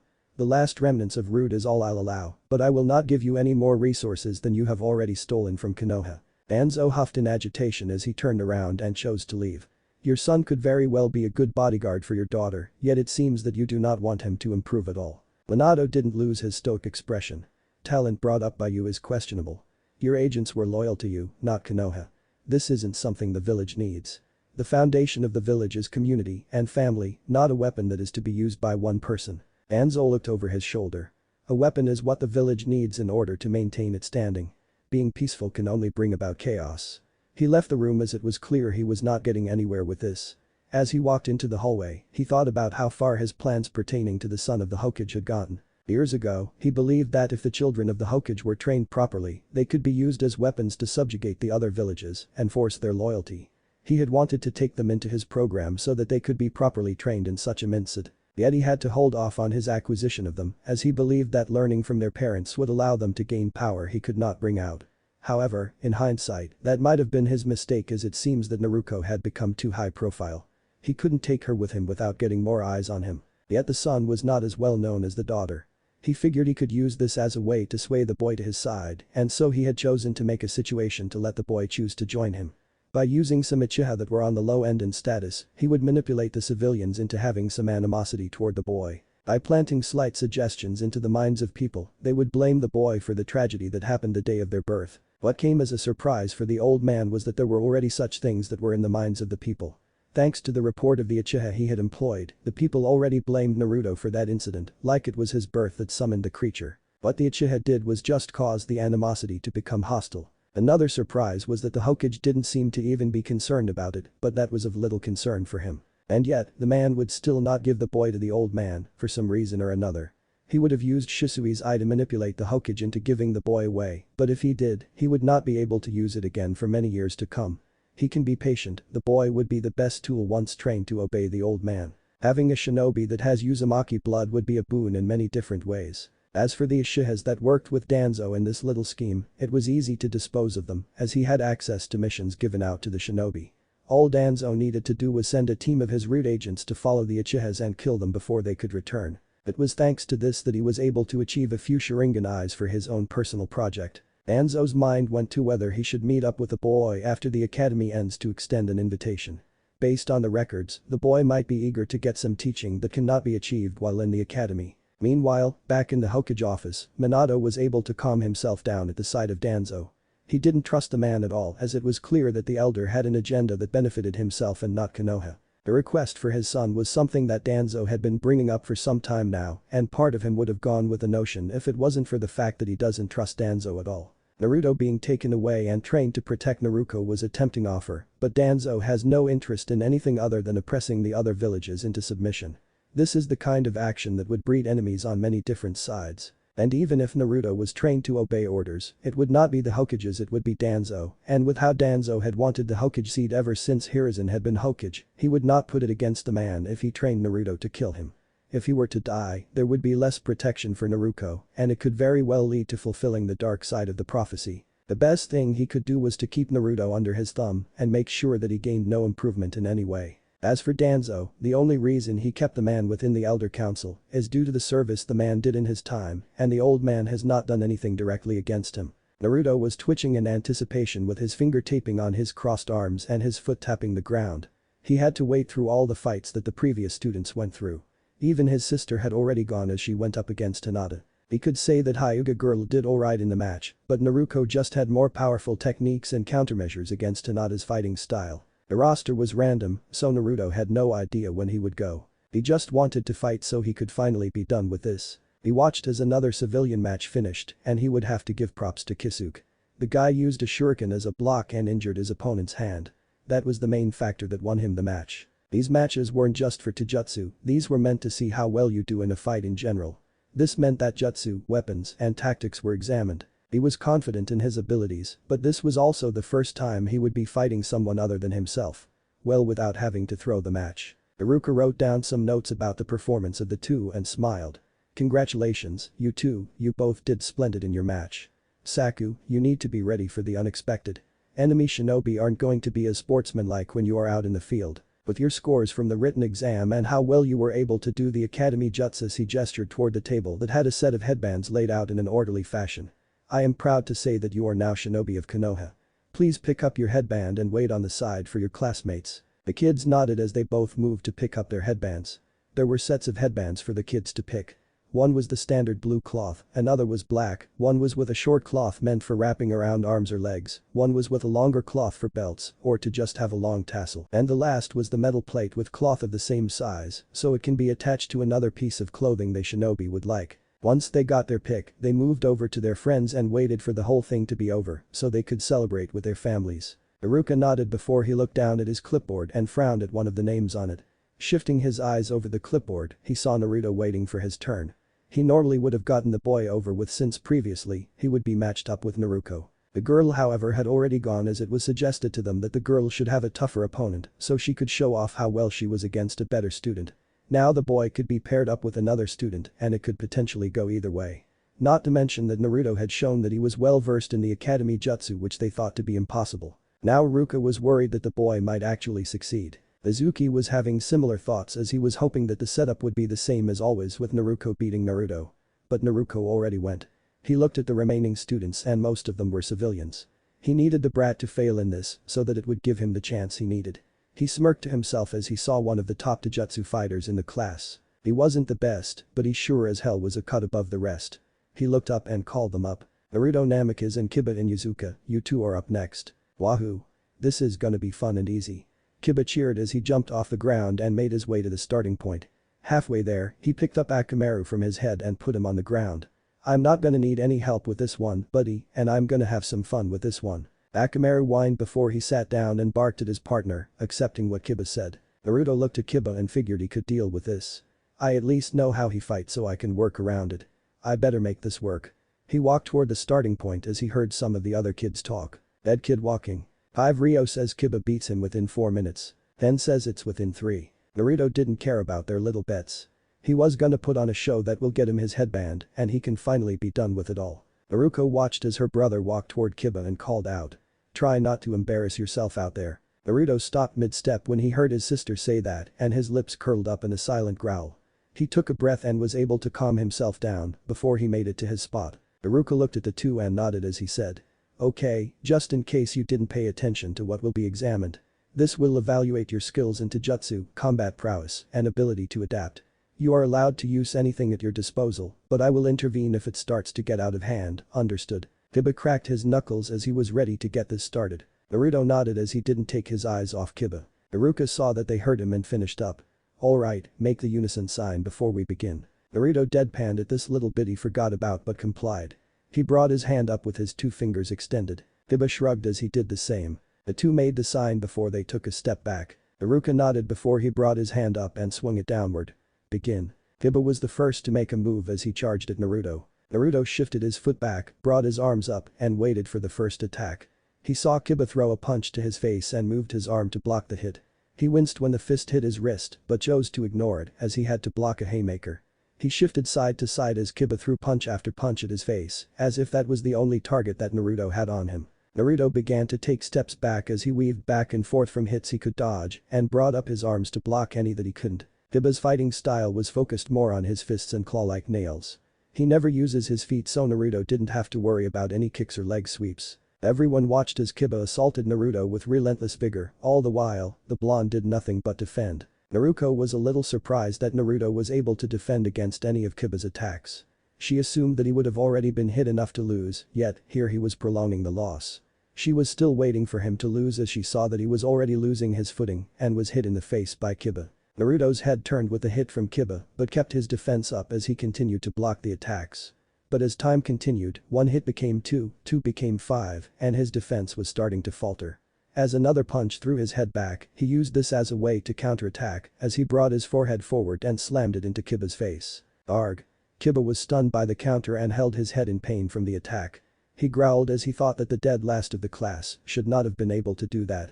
In retaliation, he glared at Naruto before he charged once more, this time throwing all his strength into his attacks. Naruto was unable to bring up his defense in time and was struck by every attack that Kiba threw. He tried to throw his own attacks and was able to get a few hits in, but Kiba seemed to have gone feral and brushed off the bruises. Kiba landed a solid uppercut into Naruto's solar plexus before he threw a hard punch into the side of Naruto's face. Naruto spun from the force of the hit before he stopped, facing Kiba, and fell face first at Kiba's feet. The other students cheered for Kiba for beating the dead last. Kiba was breathing heavily before he smirked at the fallen blonde. Naruko though was throwing as Naruto had cleared the required time limit that allowed students to get a middling score. With the test score the blonde achieved in the written exam and his performance in the jutsu portion, he had no other choice than to pass him. He was about to give a statement that said that they both passed, but Mizuki interrupted him. It looks like he is still conscious. This match is until one of you is unconscious or we say it is over. This match is still ongoing. He knew that he could call it off now, but he enjoyed seeing the blonde get beaten by the Inuzuka. Kiba looked at Naruto and couldn't help but chuckle. Damn, I did a number on you. But I guess being the dead last it's only a given that you would eat dirt after I wail on you. Naruto was groaning as his face was scrunched up in pain after being assaulted by Kiba. You ain't gonna be worth anything other than dirt. Instantly, his twitching stopped and his wince disappeared, replaced with anger as he was getting tired of everyone looking down on him. Screw it. Cue comeback music, I chose the doom music. Naruto pushed himself off the ground before he was standing tall and gave a death glare to Kiba. Go to hell. He instantly threw a smoke bomb on the ground, causing a large plume of smoke to envelope the audience, Kiba, and himself. Kiba covered his face with his arms to guard from the smoke. What the hell? He tried to look around for any sign of Naruto, but he was unable to see anything. He was about to sniff the air in order to track his scent, but felt a fist bury into his stomach, halting that action.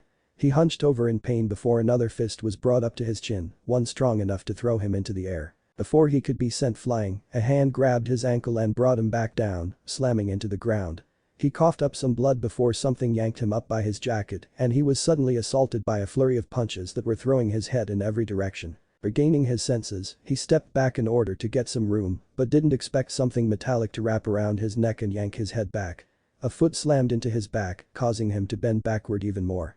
He felt the thing around his neck slacken again before it pulled his head forward and down, right into Naruto's knee. The crack made Kiba realize that his nose was broken and he wouldn't be able to track down where Naruto was.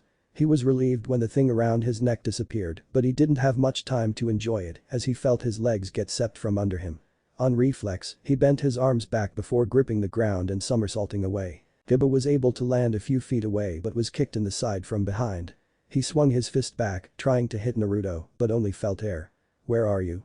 He didn't notice Naruto's face appearing over his left shoulder. "Here."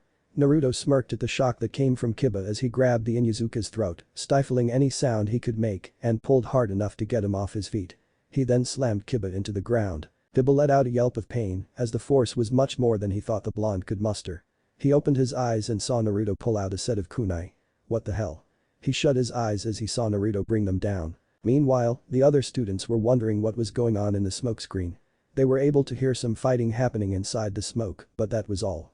They knew the fight was still going as they could hear fists impacting flesh, but that was all. They were wondering if Naruto had made a comeback using the smokescreen, but they figured that Kiba would still have the upper hand since the Inuzuka could still use his enhanced olfactory sense to find the blonde. After a few minutes of not being able to see anything, Hinata chose to activate her Taijutsu to see how the fight was going.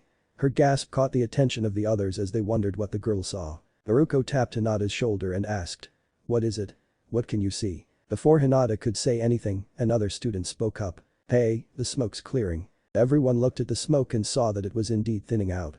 They saw a figure standing over another and they thought that it was Kiba standing over a beaten Naruto, but when it cleared, they were surprised to see that it was the opposite. Naruto was standing over a beaten Kiba and Kiba was pinned to the ground by ninja wires that were held in place by some kunai. Naruto himself didn't even look injured. It was like the attacks he took earlier never happened. Naruto looked over to Iruka with a hard stare. "Are you gonna stand there or are you gonna call it?" Iruka frowned at the sight and he did not want to call the match. Kiba is still conscious and has yet to surrender. Naruto's frown deepened before he knelt down and brought out another kunai and brought it to Kiba's neck. He looked up at Iruka as Kiba leaned away from the kunai. "How about now?" Iruka was now glaring at Naruto at this action. Before he could say anything, he was interrupted. "Look, I'm just showing you that I won the match. He can't get up and I have him at my mercy. No matter how you see it, he lost." Iruka growled as his grip tightened on the clipboard. "Fine." Naruto took that as confirmation and he pulled his kunai away. He brought his hand to one of his kunai as he whispered out. "How's that for a beatdown?" This was a little jab toward Kiba as the Inuzuka usually called the fights between Naruto and Naruko a one-sided beatdown. He yanked the kunai, causing the others to come out of the ground before he grabbed them mid-air. Figuring that he was finally done here, he walked over to the table that had the headbands to grab one and leave. Naruto called out at the boy.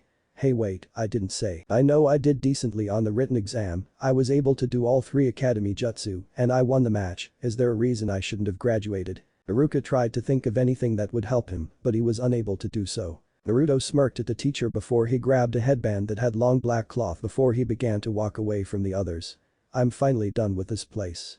Now I can start with the other place." Izuki was gritting his teeth so hard that one could hear them crack. Shit. That little shit wasn't supposed to graduate. He was glaring daggers at Naruto's back and was wishing he could attack the boy right here and now, but he couldn't. His mind went over to how he could be able to get the scroll till he came up with a good workaround. "You'll get yours soon, you brat." The students were also shocked at the sight of Naruto winning the match. A majority of them didn't think he would be able to graduate, while the remaining didn't care about it. The one who was shocked the most was Naruko. She watched her brother leave, but still couldn't figure it out. How did he win? She had been fighting him all this time, and not once had he ever shown the skill that would be able to win against Kiba. She wanted to go after him and ask what he did, but Ino asked her a question. He must have used the smokescreen in order to do something to win. "You got any idea what he did, Naruko?" Naruko looked to Ino before shrugging. "No, but he must have done something underhanded in order to win. He never had that kind of skill so it doesn't make any sense." Her mind kept thinking about the fight and she was now determined to figure out how he was able to beat Kiba, one of the best fighters in the class. Not the best but still pretty good. Naruko wasn't the only one who was curious about it as the Anbu watched the boy leave.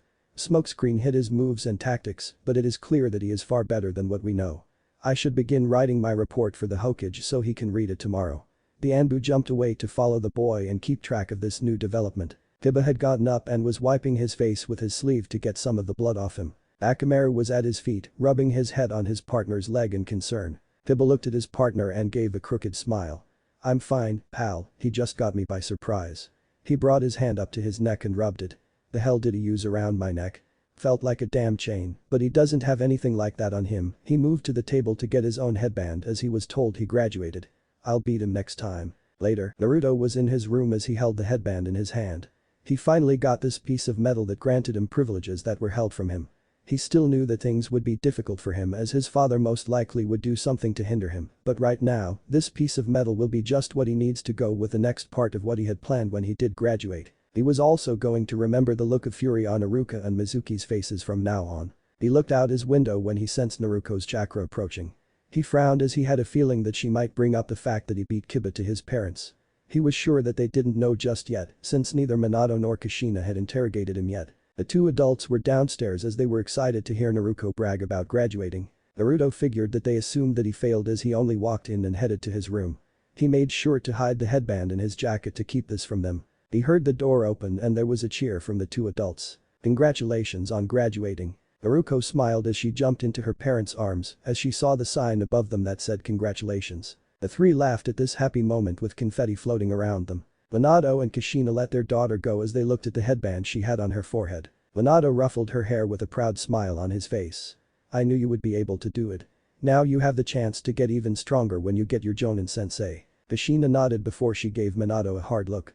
"You better make sure that he is on time on the day or else I will drag him in the dirt to the academy so he is on time." Minato chuckled sheepishly as he knew about Kakashi's acquired habit. "I'll make sure." Naruko giggled as she already knew about Kakashi's tendencies and was almost looking forward to seeing her mother drag the man into the classroom before being tossed in. Her mind then went to the other member of the family and she was curious to ask if her parents had trained Naruto in any way for the graduation exam. Despite how that was unlikely since they had trained her all the time they could, but they could have made a shadow clone in order to train him. "Hey, guys." Kushina clapped her hands as she remembered what they were supposed to do when Naruko came back from the academy. The girl may have arrived later than they would have thought she would, but she was here and the matriarch was excited to give the girl the surprise. "Oh, that's right, we had a surprise for you when you came back." Naruko paused at that and remembered that her parents had told her that they would give her a surprise when she came back. Her apprehension slowly dissipated and she felt excitement take over as she was eager to get her surprise. "Ooh, oh, what is it?" She began to bounce around as she really wanted to know what it was. Minato chuckled at how happy his daughter was acting. He placed his hand on her shoulder to get her to hold still. "Easy, we can't tell you if you are too excited to hear us." Naruko nodded as she looked at her parents expectantly. Kushina smiled brightly as she knelt down to look her daughter in the eye. "Naruko, how would you feel about having a little sister?" Naruko's world froze as her mind tried to register what she had just heard. It took her a few seconds before the gears clicked back into place and the question repeated in her mind. Her look of frozen shock slowly became a big grin. "Are you serious?" Kushina smiled as she stood up and did a hand sign that dispelled a hen she was in. It was revealed that she was already showing. Kushina let out a sigh of relief as she leaned on her husband. I can finally stop hiding it." She had been hiding this as a way to give her daughter a surprise for her graduation. The idea of hiding was her idea and she was sure that the look of shock was something she was going to remember for some time. Not to mention that Minato had a camera in his hand that he used to take a picture of Naruko's shock. What the three below didn't notice was the crash that was heard upstairs. Naruto had tripped on his own feet when he heard what was said down below. He laid on the ground looking up at the ceiling with a dumbfounded expression. What the hell? He couldn't believe that his mother was pregnant with another kid. A little sister, how the hell was he supposed to react to that? He stayed on the ground for a few minutes as he thought of the idea of having a little sister. He then sat up and took a breath as he determined to himself. This changes nothing. He stood up, moved to sit on his bed, and looked out the window. Not like my life will get any better with a little sister coming.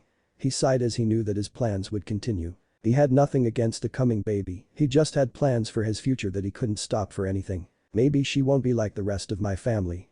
That thought made him smile, but it dropped when his senses picked up someone approaching, fast. Back downstairs, Naruko was pressing her ear to Kushina's belly as if she would be able to hear the baby. Ashina giggled at how her daughter thought she could hear anything. She patted Naruko's head. You won't be able to hear anything yet, Dadabane. SHHHH, I can hear something. Naruko continued to listen for anything but was having a hard time doing so. Minato chuckled at that and was about to say something till Lord Hokage. An Anbu landed inside the room unannounced and knelt down in front of his commander. Minato frowned at this break in protocol, but his mind went to how this would only happen if something urgent happened. What is it? The Anbu lifted his head to look at the man. I am sorry to disturb you, but you must hear this. Well? The Anbu paused for a moment before giving the news. Naruto Namikaze has stolen the sacred scroll from your office. There was a pause from all three of the Namikaze family till the patriarch spoke up. What? He turned his head toward the stairs before he ran toward them, with his daughter following.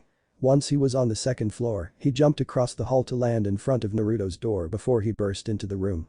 When he went inside, he saw that the room was empty with the window open. He grit his teeth before he turned around and ran back downstairs. He spoke to the Anbu in an authoritative voice. Gather all the Anbu, Jonin, and Chunin. They are to find Naruto and retrieve the scroll immediately. He and the Anbu disappeared from the room as they now had to find and subdue Naruto. Naruko was looking out the window as she frowned at how Naruto had done something like this. Her eyes scanned the rooftop she could see but saw nothing. Clenching her fists, she jumped out the window to find her brother. What the hell are you doing, Naruto? Naruto was roof hopping, avoiding any sign of shinobi around. He was not going to be caught, not now. He had something to do and he was going to do it. End of chapter. Chapter 4. Final lesson for a teacher. Naruto hid behind the corner of a building as he saw a group of Chunin jumping across the rooftops just a few streets away. He waited a few seconds after they had left before he smirked and tightened his grip on the large scroll he had in his arms. They just don't let up, do they? He looked at the scroll and smiled at how he was able to get this out of the Hokage office. Figuring out the patrol paths and times when they rotate in new guards was a pain in the ass, but now that I have this, I can finally leave this stupid village after everything I went through. He swung the scroll onto his back before he moved to the side and toward the forest. He knew that if he made it to the forest without being seen, he would be in the clear as no one would consider it possible for him to make it there. Naruko landed in a crouched position with her hands in between her legs, holding onto the roof's edge as she looked around for any sign of her brother. Damn it, Naruto, where are you? She was racking her brain for a reason for Naruto to do something this stupid. I mean, I get that he might not like how far behind he is, but that doesn't mean he has to do something so stupid. She knew that the moment that Naruto is found, he is going to be in the biggest trouble ever. Naruko. The girl looked below to see Iruka waving her down. Figuring that he might be able to help, she jumped off the ledge and onto the street. She walked up to him and greeted the man. Hey, sensei, what are you doing out here? Iruka gave her a flat look that screamed, why do you think? He let out a sigh as he remembered that this was Naruko he was talking to. She was a bit of an airhead. I'm looking for your brother. He's stolen the forbidden scroll and this is a grave crime, one that could bring grave consequences. He didn't want to say that he had some sense of satisfaction in the idea of the boy getting in trouble like this. Even though he knew it was petty, he could not help but feel that the boy needs to be punished. For a specific reason. Naruko huffed as she crossed her arms and looked down the street. Okay, so you don't know where he went or anything. I should have thought about that, but I guess I just needed any kind of help to find him. Naruko let out a sigh as he asked. Wouldn't you know where he might be? He is your brother. Naruko started to think of any place she would know Naruto to go. After a minute, she couldn't help but internally frown at how she had no idea where he would hang out or hide. She hadn't spent any time with him at all, if you don't count the matches she always won. She brought her hands to her head and pulled on her hair as she growled in frustration. That idiot has no idea what the hell he did. She let her hair go before she frantically ruffled her hair before she let out a huff. She began to walk away from the Chunin as she still had to find Naruto. I'm gonna beat some sense into him when I find him. Before she could jump away to keep looking for Naruto, her sensei spoke up. Wait. He walked up to her as she gave him a questioning look. I'm going with you. Maybe we can figure out what he is up to and talk him out of it. Naruko thought about it for a second before she shrugged. If you want, but we gotta find him first. Naruko thought about where would be the best place for the boy to go if the whole village was chasing him. There really isn't any place for him to go to be safe since no facility would harbor him. With the lockdown in effect, all buildings would close and the denizens would not open for anyone. He just couldn't think of anywhere the boy would go. Naruko could see Iruka thinking about the possibilities and she groaned at how long it was taking. She looked around and her eyes stopped at the main gates of the village. For a solid minute she stared at them before she looked toward the man. Maybe he left the village. Iruka paused in his musing as he looked at her in befuddlement. That's a random idea. What makes you think he left the village? And how would he even be able to leave? He doesn't have the skill to get there without being seen by any of the Chunin or the gate guards. Naruko gave a frustrated shrug. I don't know. I'm only guessing here. I don't know anywhere in the village he could hide and it would be dumb if he just walked around the village. I know he lacks skill, but I don't think he is that dumb. Besides, the gates are open and there weren't any guards when we got the alert. There is a 15-minute gap between rotations at that time, since the previous pair usually head home early since nothing happens here. Naruko would have wondered how she would know that, but he remembered that she was the Hokage's daughter. It would make sense if she knew some things that the general public wouldn't know. I don't know. Naruko didn't like that they were just standing here and not doing anything. Looking back to the gate, she figured she should just try something and she jumped toward the gate. Naruko was stunned by the sudden action before he snapped out of it and jumped after her. Wait, Naruko. The two roof hopped toward the gate, with no way of knowing if they were heading in the right direction. Naruto was jumping through the trees as he was making his way away from the village. He stopped on one of the branches and looked back to see if there was anyone following him. He smirked when he saw he was in the clear. Can't believe that they aren't even looking outside the village. How stupid can they be? He felt good, knowing that he was able to get away scot-free and with a scroll that had a bunch of secret jutsu that the village was far too concerned to use. He looked at the scroll and smiled as he figured he had time to look at some of the contents. With how they ain't looking for me, I can take my time with this. He swung the scroll off his back and on his lap as he sat on the branch. He looked it over and began to wonder how much more powerful he would be if he started using these jutsu. Undoing the seal, he unfurled it and began to look through them one at a time. There's even clan jutsu here. This is just too good. Can't believe that they put all these jutsu in one spot. Made it way too easy for me, and now it's all mine. Yeah, I doubt that. Before Naruto could even turn his head, a foot impacted the side of his face and sent him flying to the ground before he crashed hard into some foliage. The scroll fell down to the ground with a thud as the assailant landed on the branch. The one that landed on the branch was Naruto. He stood up and crossed his arms as he scowled at the bushes. You have no idea how long I have wanted to do that to you, Mizuki. Coming out of the bushes was Mizuki with a bit of blood dripping from his mouth. He scowled up at the brat as he wiped his mouth. What are you doing here, you little shit? Naruto rolled his eyes as he pointed at the man. You hinged into me, stole the scroll, got witnessed by a bunch of others, and you wonder why I came here? Sarcasm was dripping out of him as he gestured to the scroll below him. He uncrossed his arms as he rolled his shoulders. I came here to kick your ass for using me as a scapegoat and for the years in the academy trying to sabotage my path to getting this headband. This got the man to scoff as he couldn't believe that the weakest student in the academy thought he could take on a chunin like him. Hahaha, what makes you think a little shit like you could take me? He was interrupted when a fist slammed into his face and the back of his head crashed into the ground. Naruto jumped back a few meters as he watched the man groan. That's what makes me think I can beat you. Mizuki was growling as he sat up with murder in his eyes. I'm gonna make you regret ever being born. He pulled out a kunai and charged at the boy, aiming to kill him with extreme satisfaction. Naruto watched as the man ran toward him and he himself couldn't help but smirk, though unlike Mizuki, his wasn't sadistic, at least, not mad sadistic. When Mizuki was within range, he thrusted the kunai toward Naruto's heart, only for it to be deflected as Naruto used his pawn to hit Mizuki's wrist. Naruto then brought up his free hand and struck the underside of Mizuki's chin with the palm, throwing the man's head back. Naruto then grabbed Mizuki's other wrist before he swung the man in a circle and throwing him at a tree. Mizuki crashed into the tree trunk and let out a silent scream half a second before Naruto's knee struck the man's stomach, causing the man to fold over it. Naruto kicked off the man and up to another branch as he looked down at Mizuki, who was on his knees holding his stomach in agony as he made squeaks of pain. You always thought you were better than everyone around you, but you are barely better than a genin. The clan heirs are much better than you. You're a chunin in name only and nothing more than a self-centered rogue shinobi that weasels his way into whatever benefits him. Mizuki was gasping for air as he heard what the brat said. He began to grind his teeth as he was furious at how he was being looked down upon by the very brat that should have died long ago. You, little shit. You're nothing but a fucking waste of space. You who should have died when I sent out that mob against you all those years ago. He began to shuffle his feet under him and tried to push himself up. Naruto raised an eyebrow at this little confession. You're the one that sent that mob after me? Huh, I thought it was someone else, though now that I think about it, he wouldn't actually do something so blatant. He paused as he thought harder on that, as he put a finger to the side of his head. Or maybe he would. Can't say I know him well enough. He looked down as the chunin had gotten to his feet. Well, that just makes this even more worth it. He brought his hand up to a tiger seal as he smirked down at the man. Mizuki saw the kid do a hand sign and figured that it was a bluff about using some jutsu. He knew that Naruto didn't have any jutsu to use since he hadn't done anything except get his ass handed to him. He reached up to grab the large shuriken he had on his back. Let's see you avoid this. The second his fingers touched the metal, his hand dropped to his side as if something pulled it down. But his other arm followed and now hung at his sides. Mizuki grit his teeth as he tried to move them, but they felt as if boulders were attached to them. What the hell? That would be the sealed tags I slapped on your wrists. Mizuki looked up at the boy before he looked back at his wrists and saw that there were some tags wrapped around them. How the hell? Where the hell did you get these? Naruto sat on the branch he was on and swung one of his legs lazily back and forth as he gave the man a smirk. I made them. I originally used them for training, but I figured I could use them in fights if I can put them on my opponent. Makes it easier to win a fight. Mizuki glared at Naruto as he tried to lift his arms. He was able to lift them a tad, but they fell back to his side.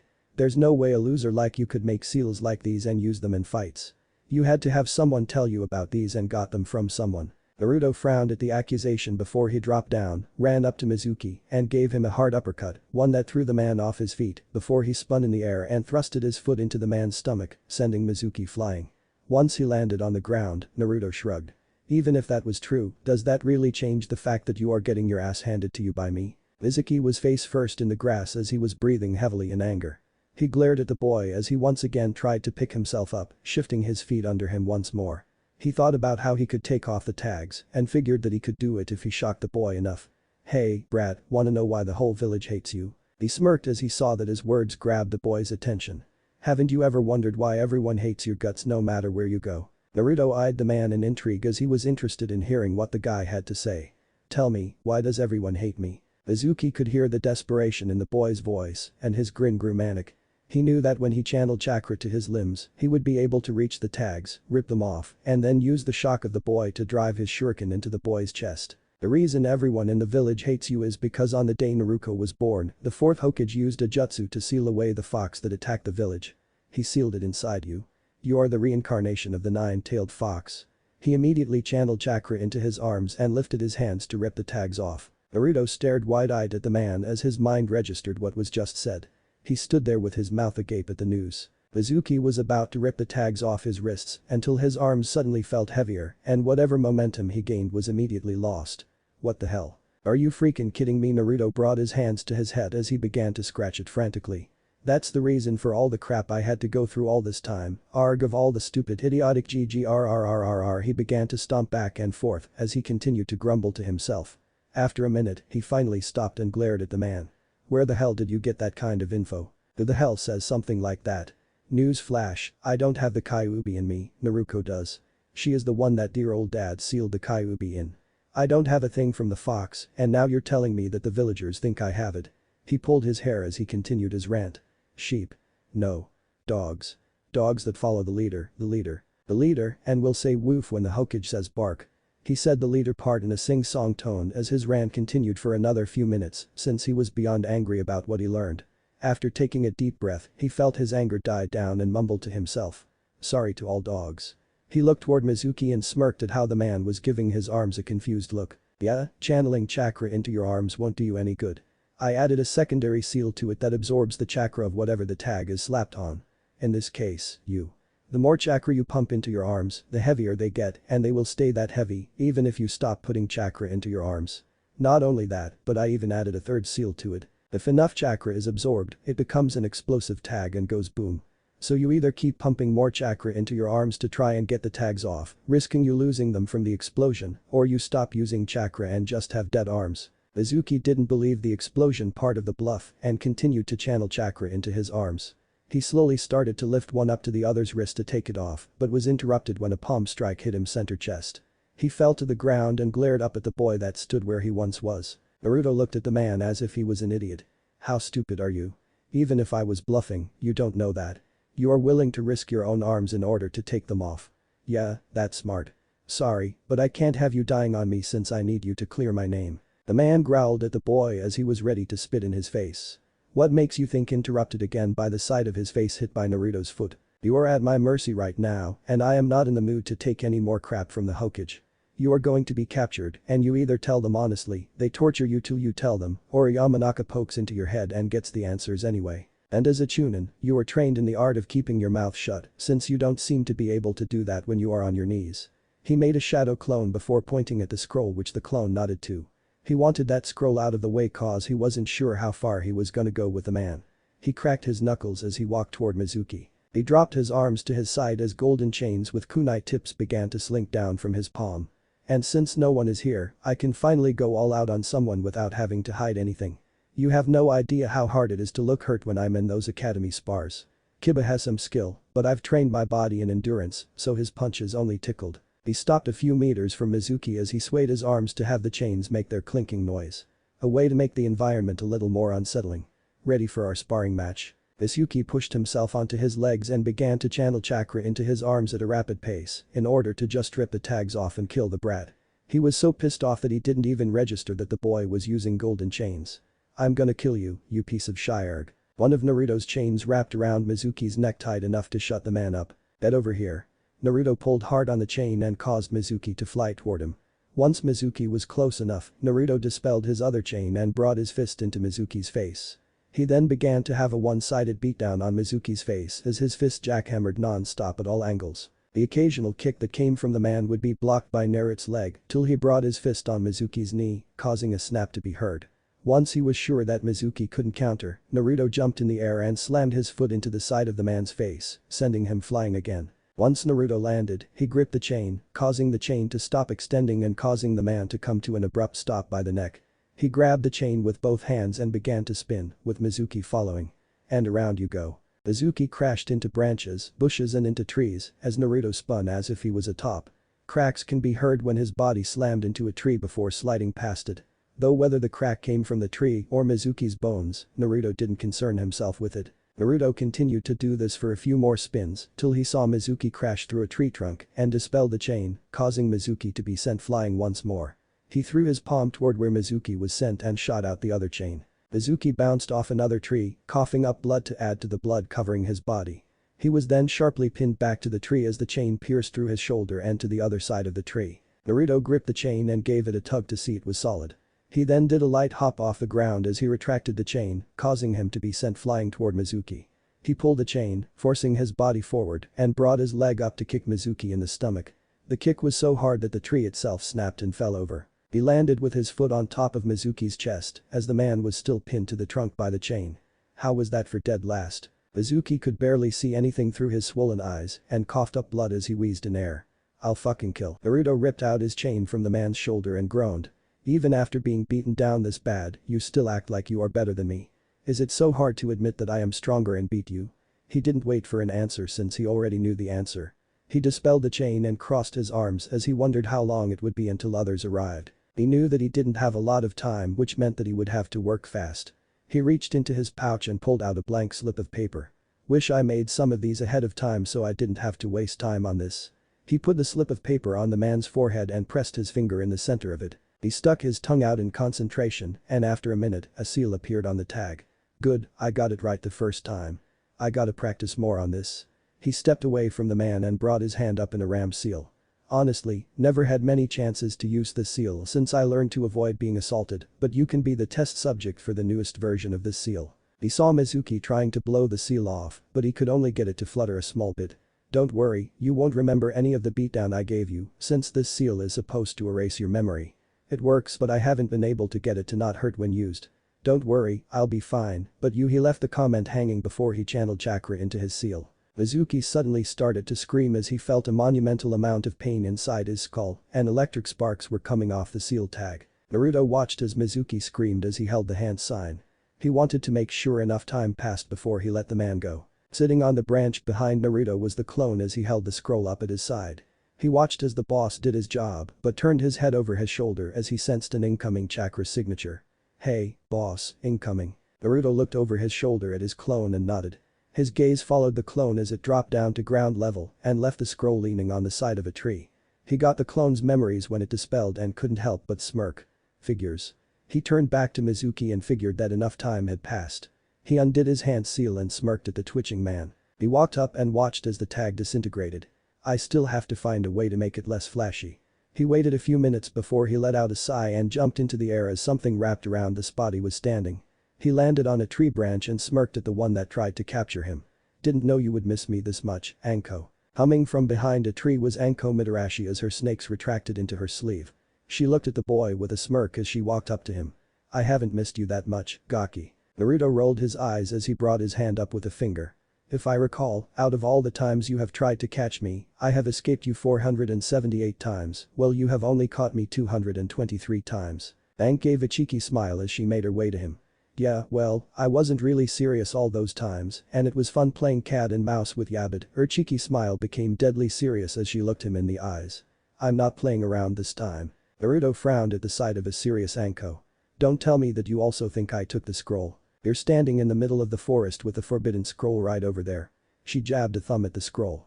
How do you expect me to see it when everyone had seen you take it? What about this ass? He pointed his finger at the unconscious Mizuki. He's the one that hinged into me and took the scroll. Anko looked at the beaten Chunin and asked. Who is he? Naruto grunted as he answered. He's a Chunin instructor from the academy. Anko crossed her arms as she gave him a disbelieving look. You trying to tell me that a Chunin instructor broke into the Hokage's office on his own and stole a very important scroll that should have been sealed away by heavy security seals? Naruto threw his arms in the air in frustration. How the hell am I supposed to know? Anko shook her head with a sigh. Sorry, Gaki, but it's more believable that the Hokage's kid would be able to do it since you would have a better chance at getting in. Naruto gave Anko a dark glare at the accusation. Like he even considers me his kid. Hell, he is so ready to get rid of me that he might just use this as an excuse. He took in a breath as he did not want to make things worse by arguing his point. The odds are against him right now. If you don't believe me, have a Yamanaka go through his head. Anko raised an amused eyebrow. That confident that you are innocent, huh? Despite what others think, I'm not out to kill anyone. Another raised eyebrow from the woman as she looked at the clearly broken man behind the kid. Naruto saw this and shrugged his shoulders. He ain't dead. I need him alive if I want to prove that he was the one that stole the scroll, but I did want payback for all the crap he put me through over the years in the academy. Anko's serious look melted away into a smirk as she shrugged her shoulders non-committedly. Yeah, I figured as much. I just wanted to make sure you had everything already planned out to prove your innocence, or you were just gonna wing it. Naruto gave her a deadpan look as he saw that she was no longer giving off any intention of bringing him in. I hate it when you do that. Making me think that you were gonna actually bring me in. Oh no, Gaki, I am bringing you in, but I just want to make sure you have enough to back up your claim. The Hokage called for you to be captured and I can't really go against the order. But I ain't gonna tie you up and drag you there, that's for our own fun. Naruto dropped his head into his hands as he had not thought of what he was gonna do when he actually met with the Hokage. Sure, he thought about brining in the one that framed him, but with how he knew Minato to be with him, yeah, his luck was not that good. Anko walked up to Mizuki and looked over Naruto's handiwork. Gotta say, you really did a number on him. Naruto lifted his head from his hands and looked at Mizuki. His mind went over what he should do, and he came up with something that would ease some of the eyes on him at least a little bit. Anko watched as Naruto walked to Mizuki and knelt down to him. She saw the Gaki go through some hand signs, and his hands glow green. What are you doing? Healing him? Anko was even more confused now. Why? Didn't you say that you had a grudge against him? I'm not doing it for him, I'm doing it for me. Now I'm lost. Naruto continued to heal Mizuki the best he could. He saw some of the swelling die down and the lacerations being closed. It was slow, but he didn't have much time to practice and make it go faster. If we bring him in like this, they will start to ask questions. And none of his wounds look like something you would do. So I am healing him so he doesn't look like he was mauled by a bear. Me? I didn't do a thing to him. Yeah, but I am gonna say you did. He looked over his shoulder to see her looking at him skeptically. Look, I don't want more attention than I already have. Just do this for me and I'll buy you dango for a month. Anko put a finger to her chin and thought before she gained a devilish smirk. Make it 2 months for each meal and you have a deal. Naruto grimaced as he knew that Anko's love for dango is almost as big as Naruko's obsession with ramen. There goes my damn savings. Hopefully I can build it back up on missions. Fine. Anko beamed at how she now had free dango for 2 months. She walked up to the two and watched as Naruto continued to heal Mizuki. After 10 minutes, Naruto stopped and wiped his forehead. Damn, I didn't think it would be this hard. Anko looked over the man and was impressed at how well he was able to use the mystic palm jutsu. Now bad, Gaki, but it doesn't look like my handiwork. Naruto stood up and looked at her with a raised eyebrow. Then how do we make it look like yours? Ugh arg, what the hell? Mizuki was waking up but felt like his body was on fire in pain. He opened his eyes and saw that there were 2 people standing over him. When his vision cleared, he was overcome with anger at the sight of Naruto and Anko. Why you piece of SST. Mizuki was interrupted when he felt sharp stinging on his arms, legs, torso, and his face. He fell unconscious once more. Naruto watched as several snakes retracted back into Anko's sleeve after they had taken a few bites at Mizuki. Anko gave a cheeky smile at the boy before she poked him in the head. Now it looks like my handiwork. Naruto smiled at the woman before his mod soured as he recognized a couple of incoming chakra signatures. Naruto. Said boy looked up in time to see Naruko and Naruka jumping down. Glad I made it in time. Naruko stomped up to her brother and glared at him. What the hell were you thinking? Stealing the scroll from dad's office, do you have any idea what you did? Glared back at his sister as he got in her face. For your information, I didn't steal the damn thing. It was Mizuki that stole the scroll and tried to frame me for it. Naruto crossed his arms as he stared hard at the boy. Naruko nodded. Unlike you. I get that you aren't the best, but if you wanted to get stronger, you should listen to mom and dad more instead of ignoring what they teach you. Naruto was so tempted to punch Naruko in the face. Her ignorance and blind faith in everything they tell her got on his nerves. His fist tightened as it was close to lift it up and doing just that, but he was interrupted by Anko speaking up. Actually, what he said was true. It was Mizuki that stole the scroll. I came across the two with Mizuki hinged as Naruto before he dispelled it and began to brag about how he put the blame on the Gaki. Naruko looked shocked at hearing the news and looked between the three. Are you sure it wasn't Naruto that had the scroll? You mean the big thing that is hard to miss? Yeah, pretty sure I saw it on Mizuki's back when he dispelled the hinge. Naruko looked back at Anko in disbelief. Why would Mizuki take the scroll? Anko shrugged. Don't know, but when we get him back to the T&I department, we'll find out. Naruko was also shocked at hearing this as she looked at Anko. Her mind thought about what was said and realized that she was blaming her brother for something that he didn't do. She looked back at him and was about to say something till. Naruto Namikaze. Naruto growled at the voice as a squad of Anbu dropped down around him with their blades at the ready. By order of the Hokage, you are under arrest. Stand down. The Anbu looked toward the snake woman as she walked up to them. Naruto is innocent of any wrongdoing here. It was this Chunin instructor that had stolen the scroll and pinned the blame on the Namikaze kid. She pointed at the unconscious man as everyone looked at him. The leader of the Anbu, Dragon, walked up to the woman. Are you sure about this, Special Jonin Anko Mitarashi? Anko kept her growl to herself as she could tell he was demeaning her and disregarding her statement due to her status as Orochimaru's former apprentice. Have a Yamanaka go through his head if you are doubting me, or you can give him to my department and Ibiki will have him signing about his dirty little secrets. She stared the man down, not giving anything away. After a minute, the leader of the Anbu nodded. We will do just that. But regardless, our orders are to take the boy in.